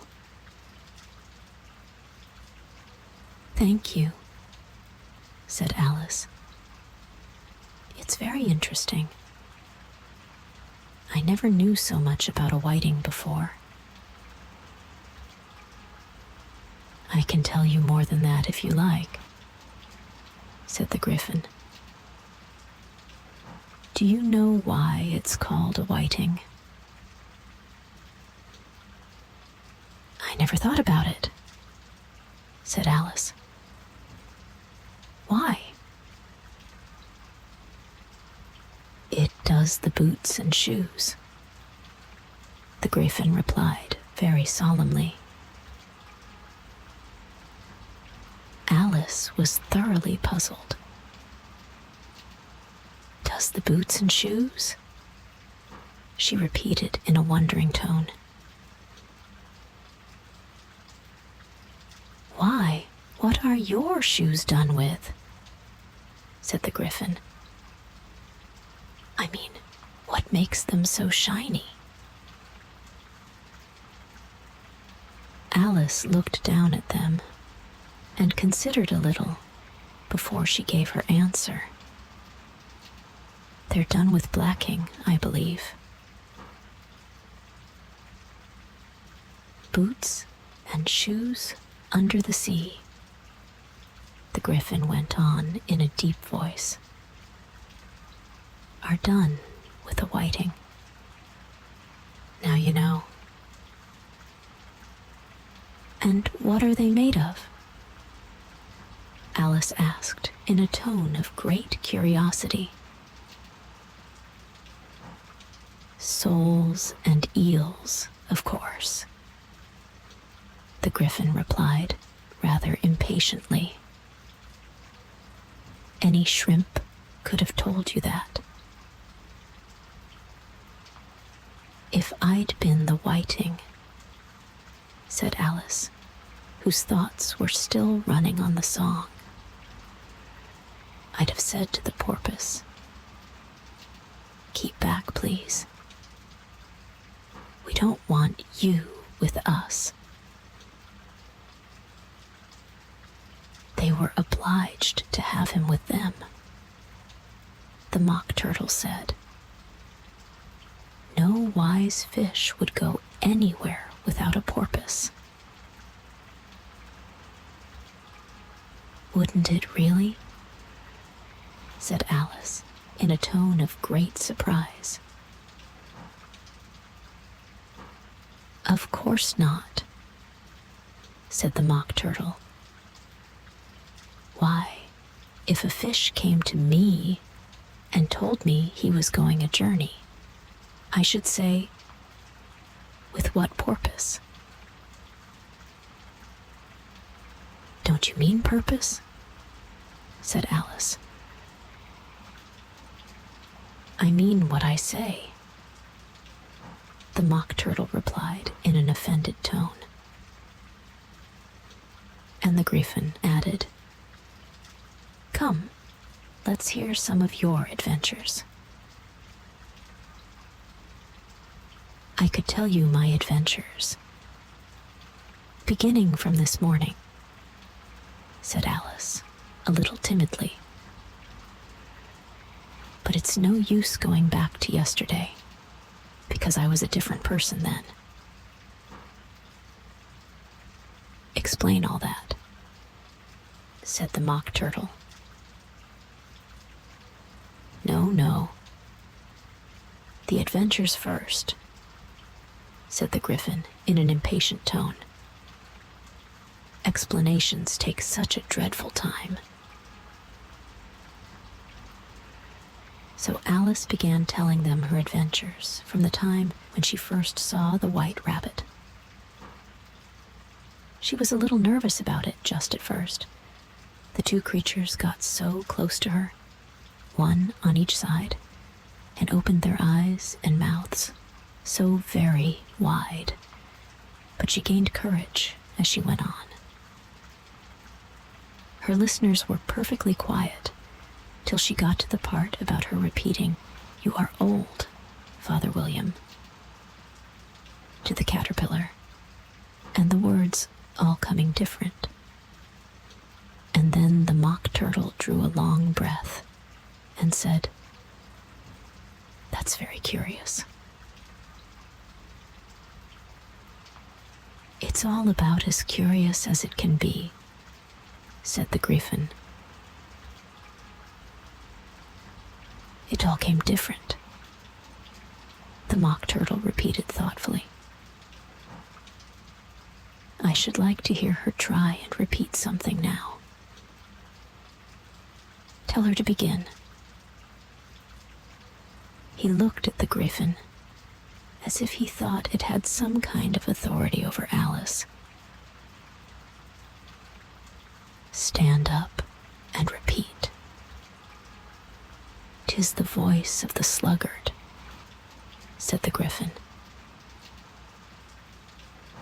How the creatures order one about and make one repeat lessons, thought Alice. I might as well be at school at once. However, she got up and began to repeat it, but her head was so full of the lobster quadrille that she hardly knew what she was saying, and the words came very queer indeed. "'Tis the voice of the lobster," I heard him declare. "You have baked me too brown. I must sugar my hair. As a duck with its eyelids, so he with his nose trims his belt and his buttons and turns out his toes. When the sands are all dry, he is gay as a lark and will talk in contemptuous tones of the shark. But when the tide rises and sharks are around, his voice has a timid and tremulous sound. That's That's different from what I used to say when I was a child, said the Griffin. Well, I never heard it before, said the Mock Turtle. But it sounds uncommon nonsense. Alice said nothing. She had sat down with her face in her hands, wondering if anything would ever happen in a natural way again. I should like to have it explained, said the Mock Turtle. She can't explain it, said the Griffin hastily. Go on with the next verse. But about his toes? The Mock Turtle persisted. How could he turn them out with his nose, you know? It's the first position in dancing, Alice said, but was dreadfully puzzled by the whole thing and longed to change the subject. Go on with the next verse, the Griffin repeated impatiently. It begins, I passed by his garden. Alice did not dare to disobey, though she felt sure it would all come wrong, and she went on in a trembling voice.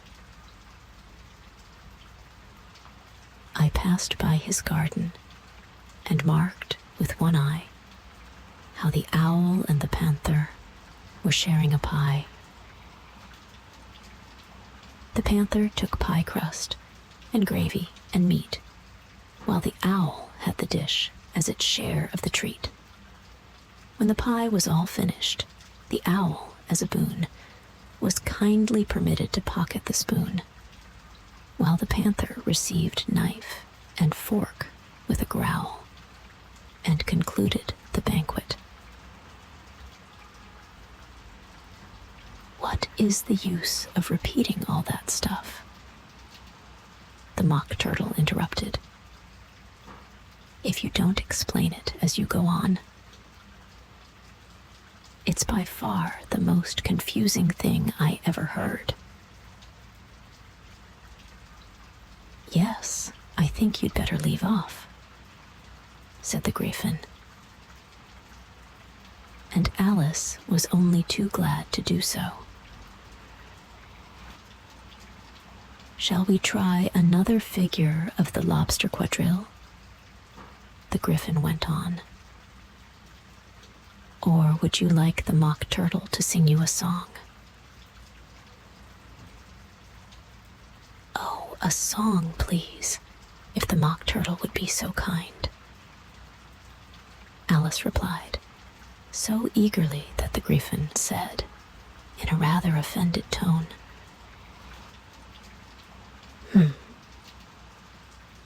No accounting for tastes.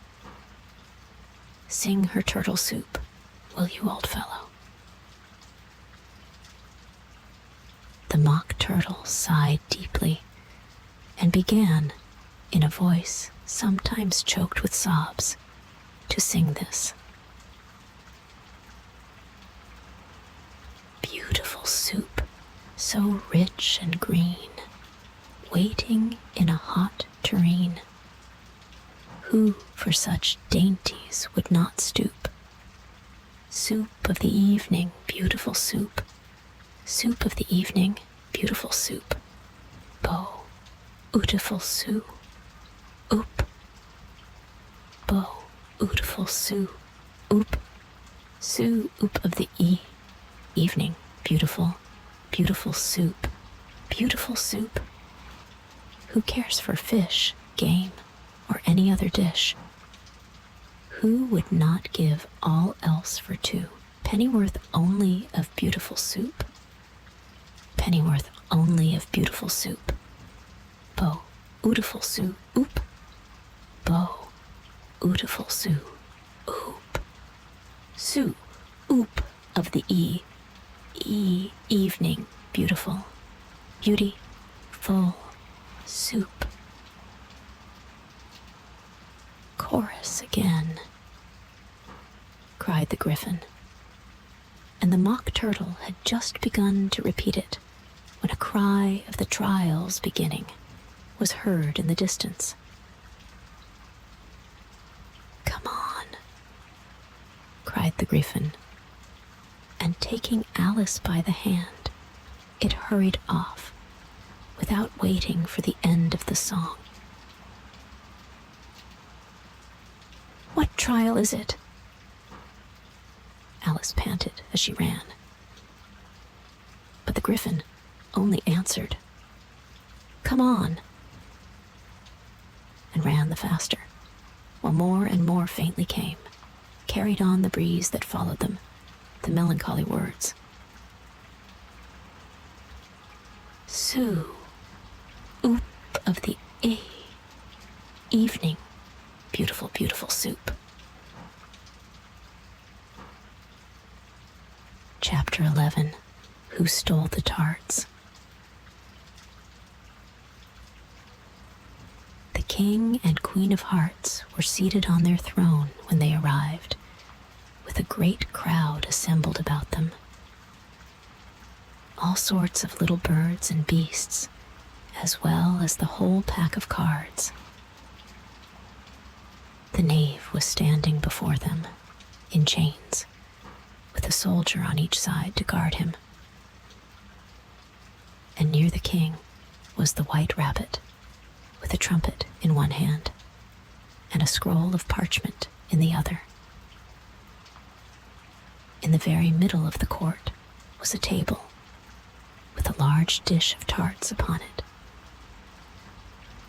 They looked so good that it made Alice quite hungry to look at them. I wish they'd get the trial done, she thought, and hand round the refreshments. But there seemed to be no chance of this, so she began looking at everything about her to pass away the time. Alice had never been in a court of justice before, but she had read about them in books, and she was quite pleased to find that she knew the name of nearly everything there. That's the judge, she said to herself, because of his great wig. The judge, by the way, was the king, and as he wore his crown over the wig, he did not look at all comfortable, and it was certainly not becoming. And that's the jury box, thought Alice.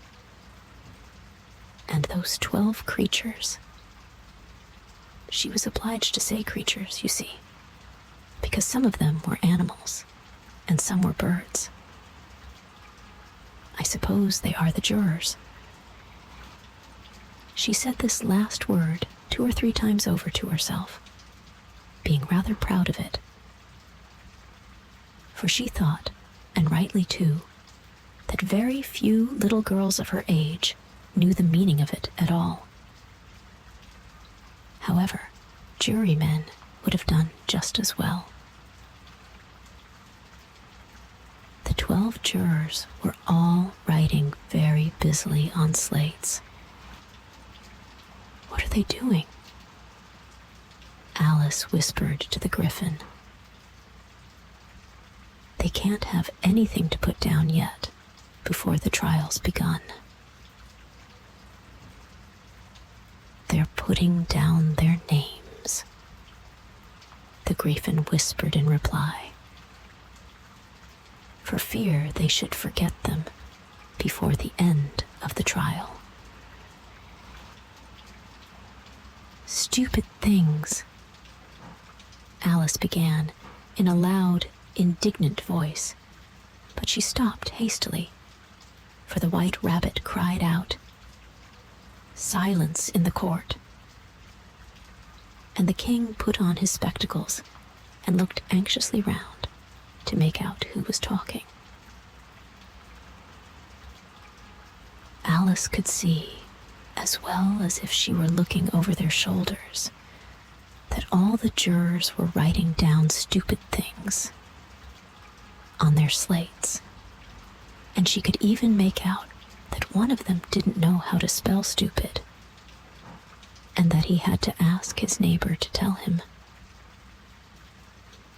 A nice muddle their slates'll be in before the trial's over, thought Alice. One of the jurors had a pencil that squeaked. This, of course, Alice could not stand, and she went round the court and got behind him, and very soon found an opportunity of taking it away. She did it so quickly that the poor little juror, it was Bill the lizard, could not make out at all what had become of it. So, after hunting all about for it, he was obliged to write with one finger for the rest of the day. And this was of very little use, as it left no mark on the slate. "Harold, read the accusation," said the king. On this, the white rabbit blew 3 blasts on the trumpet, and then unrolled the parchment scroll and read as follows. "The Queen of Hearts, she made some tarts, all on a summer day. The Knave of Hearts, he stole those tarts and took them quite away. Consider your verdict," the king said to the jury. "Not yet, not yet," the rabbit hastily interrupted. "There's a great deal to come before that. Call the first witness," said the king. And the white rabbit blew 3 blasts on the trumpet and called out, "First witness."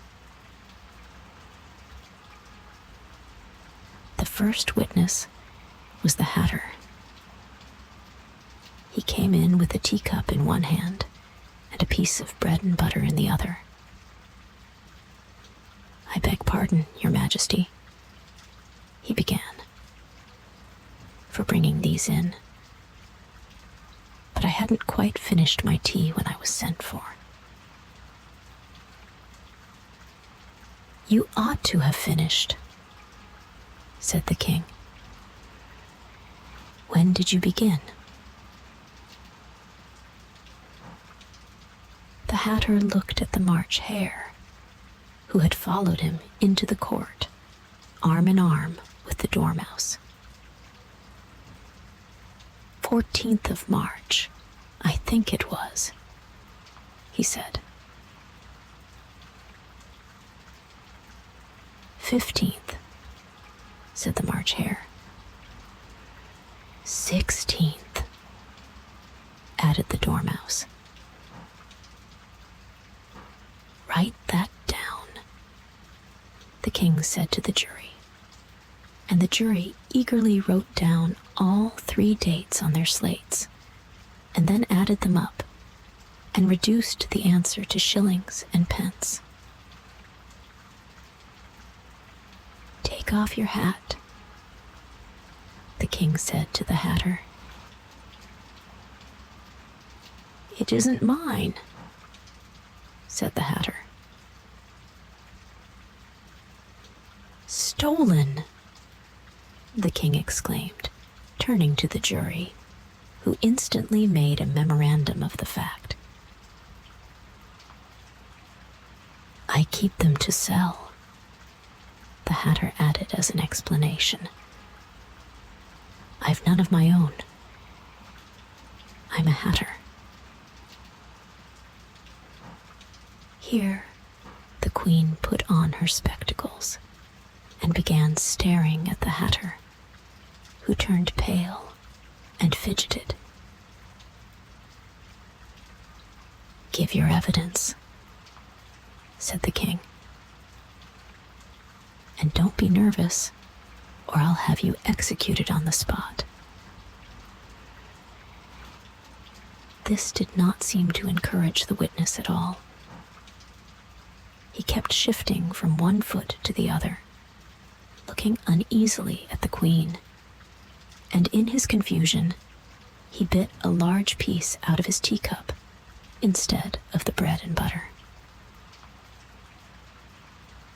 Just at this moment, Alice felt a very curious sensation, which puzzled her a good deal until she made out what it was. She was beginning to grow larger again, and she thought at first she would get up and leave the court. But on second thoughts, she decided to remain where she was as long as there was room for her. "I wish you wouldn't squeeze so," said the dormouse, who was sitting next to her. "I can hardly breathe." "I can't help it," said Alice very meekly. "I'm growing." "You've no right to grow here," said the dormouse. "Don't talk nonsense," said Alice more boldly. "You know you're growing too." "Yes, but I grow at a reasonable pace," said the dormouse. "Not in that ridiculous fashion." And he got up very sulkily and crossed over to the other side of the court. All this time, the queen had never left off staring at the hatter, and just as the dormouse crossed the court, she said to one of the officers of the court, "Bring me the list of the singers in the last concert." On which the wretched hatter trembled so that he shook both his shoes off. "Give your evidence," the king repeated angrily, "or I'll have you executed, whether you're nervous or not." "I'm a poor man, your majesty," the hatter began in a trembling voice, "and I hadn't begun my tea. Not above a week or so. And what with the bread and butter getting so thin, and the twinkling of the tea." "The twinkling of the what?" said the king. "It began with the tea," the hatter replied. "Of course, twinkling begins with a T," said the king sharply. "Do you take me for a dunce? Go on." "I'm a poor man," the hatter went on, "and most things twinkled after that. Only the March hare said." "I didn't," the March hare interrupted in a great hurry. "You did," said the hatter. "I deny it," said the March hare. "He denies it," said the king. "Leave out that part." "Well, at any rate, the dormouse said, The Hatter went on, looking anxiously round to see if he would deny it too. But the Dormouse denied nothing, being fast asleep. After that, continued the Hatter, I cut some more bread and butter. But what did the Dormouse say? One of the jury asked. That I can't remember, said the Hatter. You must remember, remarked the king, or I'll have you executed.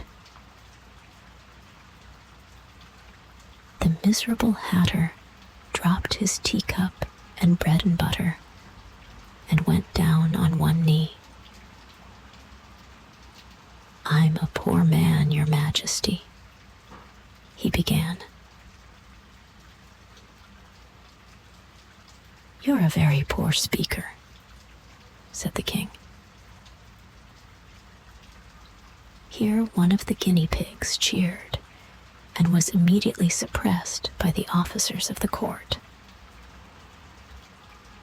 As that is rather a hard word, I will just explain to you how it was done.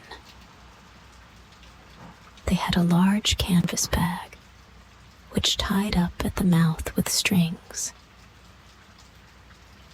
Into this they slipped the guinea pig, head first, and then sat upon it. I'm glad I've seen that done, thought Alice. I've so often read in the newspapers, at the end of trials, there were some attempts at applause, which was immediately suppressed by the officers of the court. And I never understood what it meant till now. If that's all you know about it, you may stand down, continued the king. I can't go no lower, said the Hatter. I'm on the floor, as it is. Then you may sit down, the king replied. Here the other guinea pig cheered and was suppressed. Come, that finished the guinea pigs, thought Alice. Now we shall get on better. I'd rather finish my tea, said the Hatter, with an anxious look at the Queen, who was reading the list of singers. You may go, said the king, and the Hatter hurriedly left the court without even waiting to put his shoes on. And just take his head off outside, the Queen added to one of the officers. But the Hatter was out of sight before the officer could get to the door.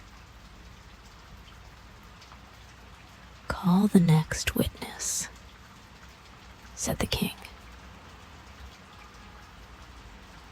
The next witness was the Duchess's cook. She carried the pepper box in her hand, and Alice guessed who it was, even before she got into the court, by the way the people near the door began sneezing all at once. Give your evidence, said the king. Shan't, said the cook. The king looked anxiously at the White Rabbit, who said in a low voice, Your Majesty must cross-examine this witness. Well, if I must, I must, the king said with a melancholy air. And after folding his arms and frowning at the cook till his eyes were nearly out of sight, he said in a deep voice, "What are tarts made of?" "Pepper, mostly," said the cook. "Treacle," said a sleepy voice behind her. "Collar that dormouse," the queen shrieked out. "Behead that dormouse. Turn that dormouse out of court. Suppress him. Pinch him. Off with his whiskers." For some minutes, the whole court was in confusion, getting the dormouse turned out. And by the time they had settled down again, the cook had disappeared. "Never mind," said the king, with an air of great relief. "Call the next witness."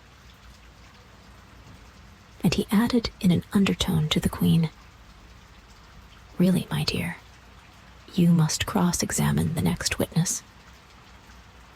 It quite makes my forehead ache." Alice watched the White Rabbit as he fumbled over the list, feeling very curious to see what the next witness would be like. "For they haven't got much evidence yet," she said to herself. Imagine her surprise when the White Rabbit read out at the top of his shrill little voice the name Alice. Chapter 12. Alice's Evidence. "Here!" cried Alice, quite forgetting in the flurry of the moment how large she had grown in the last few minutes. And she jumped up in such a hurry that she tipped over the jury box with the edge of her skirt, upsetting all the jurymen onto the heads of the crowd below. And there they lay sprawling about, reminding her very much of a globe of goldfish she had accidentally upset the week before. "Oh, I beg your pardon," she exclaimed in a tone of great dismay, and began picking them up again as quickly as she could, for the accident of the goldfish kept running in her head, and she had a vague sort of idea that they must be collected at once and put back into the jury box, or they would die. "The trial cannot proceed," said the king in a very grave voice, "until all the jurymen are back in their proper places." "All," he repeated with great emphasis, looking hard at Alice as he said to.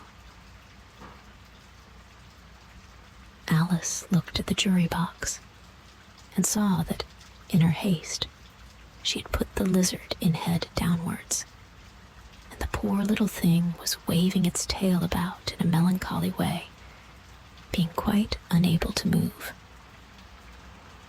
She soon got it out again and put it right. "Not that it signifies much," she said to herself. "I should think it would be quite as much use in the trial, one way up as the other." As soon as the jury had a little recovered from the shock of being upset, and their slates and pencils had been found and handed back to them, they set to work very diligently to write out a history of the accident, all except the lizard, who seemed too much overcome to do anything but sit with its mouth open, gazing up into the roof of the court. "What you know about this business?" the king said to Alice. "Nothing," said Alice. "Nothing whatever," persisted the king. "Nothing whatever," said Alice. "That's very important," the king said, turning to the jury. They were just beginning to write this down on their slates when the White Rabbit interrupted. "Unimportant, Your Majesty means, of course," he said in a very respectful tone, but frowning and making faces at him as he spoke. "Unimportant, of course, I meant," the king hastily said, and went on to himself in an undertone. "Important, unimportant, unimportant, important," as if he were trying which word sounded best. Some of the jury wrote it down important, and some unimportant. Alice could see this, as she was near enough to look over their slates.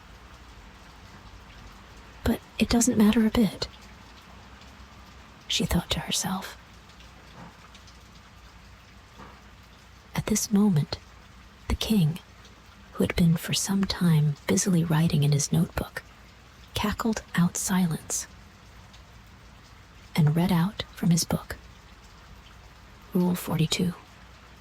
All persons more than a mile height to leave the court. Everybody looked at Alice. "I'm not a mile high," said Alice. "You are," said the king. "Nearly 2 miles high," added the queen.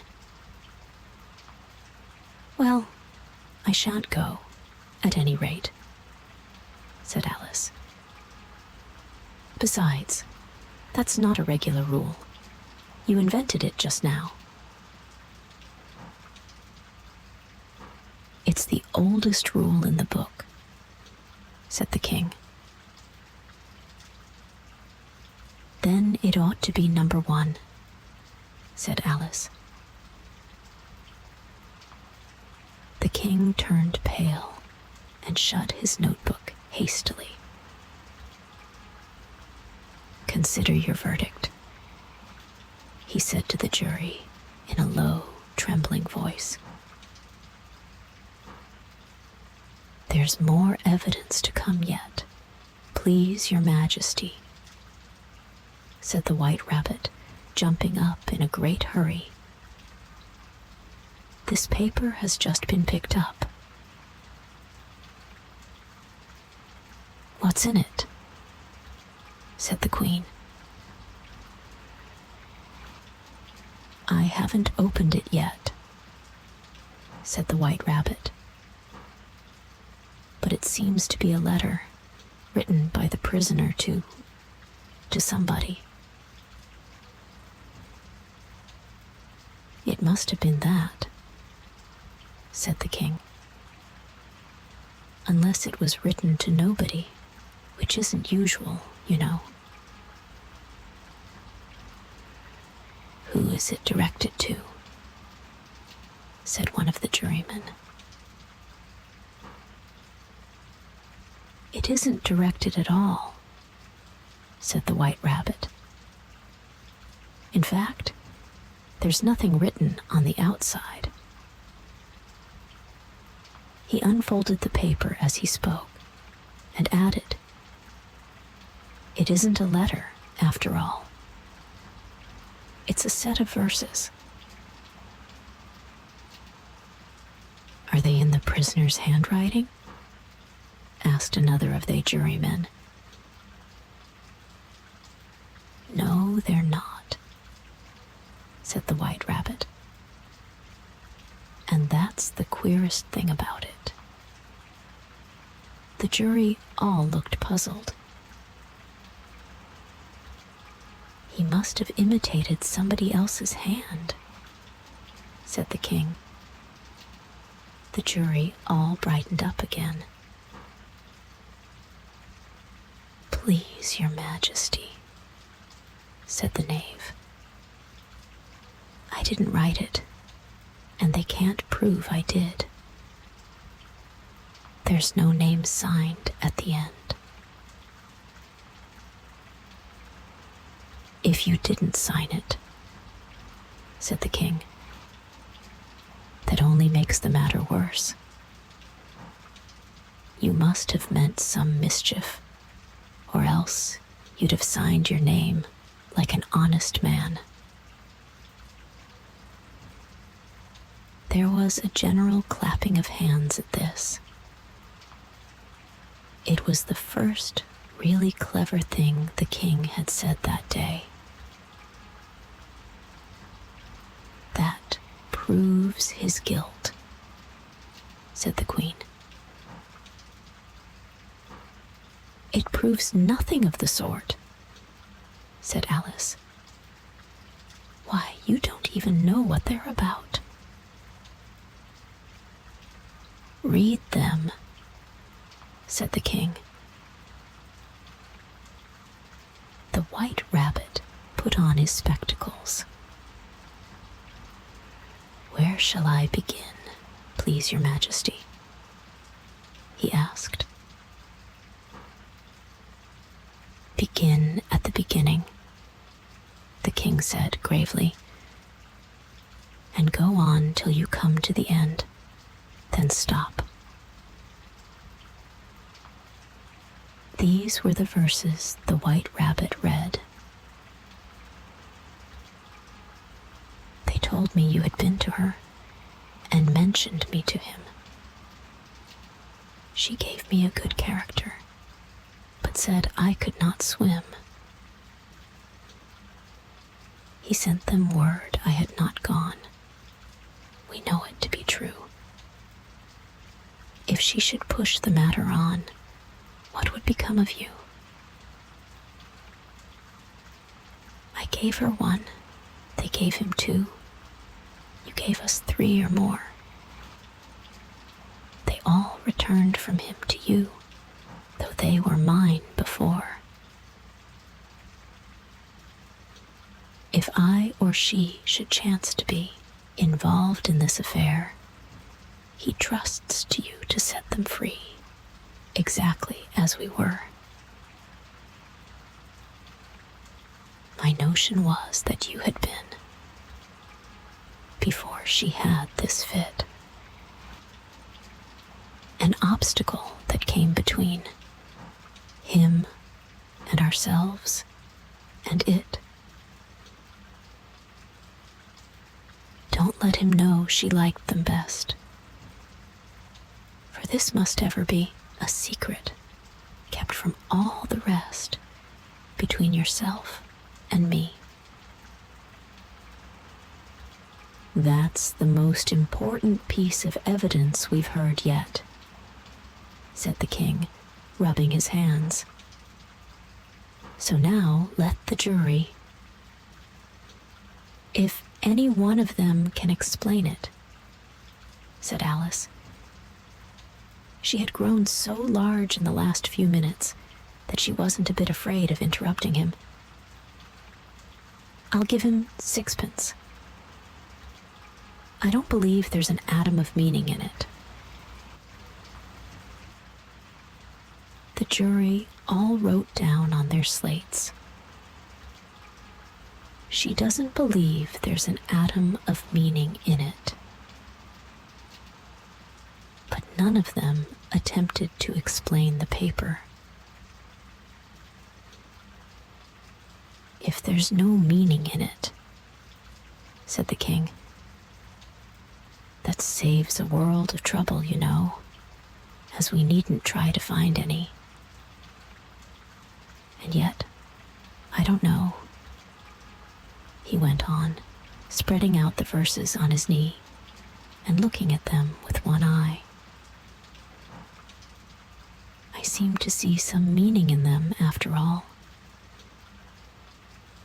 Said I could not swim. You can't swim, can you? He added, turning to the knave. The knave shook his head sadly. Do I look like it? He said. Which he certainly did not, being made entirely of cardboard. All right, so far, said the king, and he went on muttering over the verses to himself. We know it to be true. That's the jury, of course. I gave her one. They gave him two.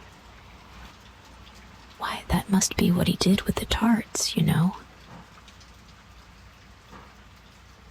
But it goes on. They all returned from him to you, said Alice. Why, there they are, said the king triumphantly, pointing to the tarts on the table. Nothing can be clearer than that. Then again, before she had this fit. You never had fits, my dear, I think, he said to the queen. Never, said the queen furiously, throwing an inkstand at the lizard as she spoke. The unfortunate little Bill had left off writing on his slate with one finger, as he found it made no mark. But he now hastily began again, using the ink that was trickling down his face as long as it lasted. Then the words don't fit you, said the king, looking round the court with a smile. There was a dead silence. It's a pun, the king added in an offended tone, and everybody laughed. Let the jury consider their verdict, the king said, for about the 20th time that day. No, no, said the queen. Sentence first, verdict afterwards. Stuff and nonsense, said Alice loudly. The idea of having the sentence first. Hold your tongue, said the queen, turning purple. I won't, said Alice. Off with her head, the queen shouted at the top of her voice. Nobody moved. Who cares for you? Said Alice. She had grown to her full size by this time. You're nothing but a pack of cards. At this, the whole pack rose up into the air and came flying down upon her. She gave a little scream, half of fright and half of anger, and tried to beat them off, and found herself lying on the bank, with her head in the lap of her sister, who was gently brushing away some dead leaves that had fluttered down from the trees upon her face. Wake up, Alice, dear, said her sister. Why, what a long sleep you've had. Oh, I've had such a curious dream, said Alice, and she told her sister, as well as she could remember them, all these strange adventures of hers that you have just been reading about. And when she had finished, her sister kissed her and said, "It was a curious dream, dear, certainly. But now run into your tea. It's getting late." So Alice got up and ran off, thinking while she ran, as well she might, what a wonderful dream it had been.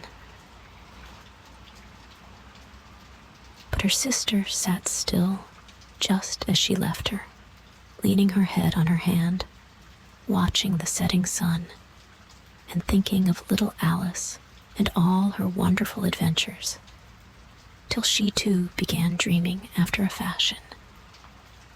And this was her dream. First, she dreamed of little Alice herself, and once again the tiny hands were clasped upon her knee, and the bright, eager eyes were looking up into hers. She could hear the very tones of her voice, and see that queer little toss of her head to keep back the wandering hair that would always get into her eyes.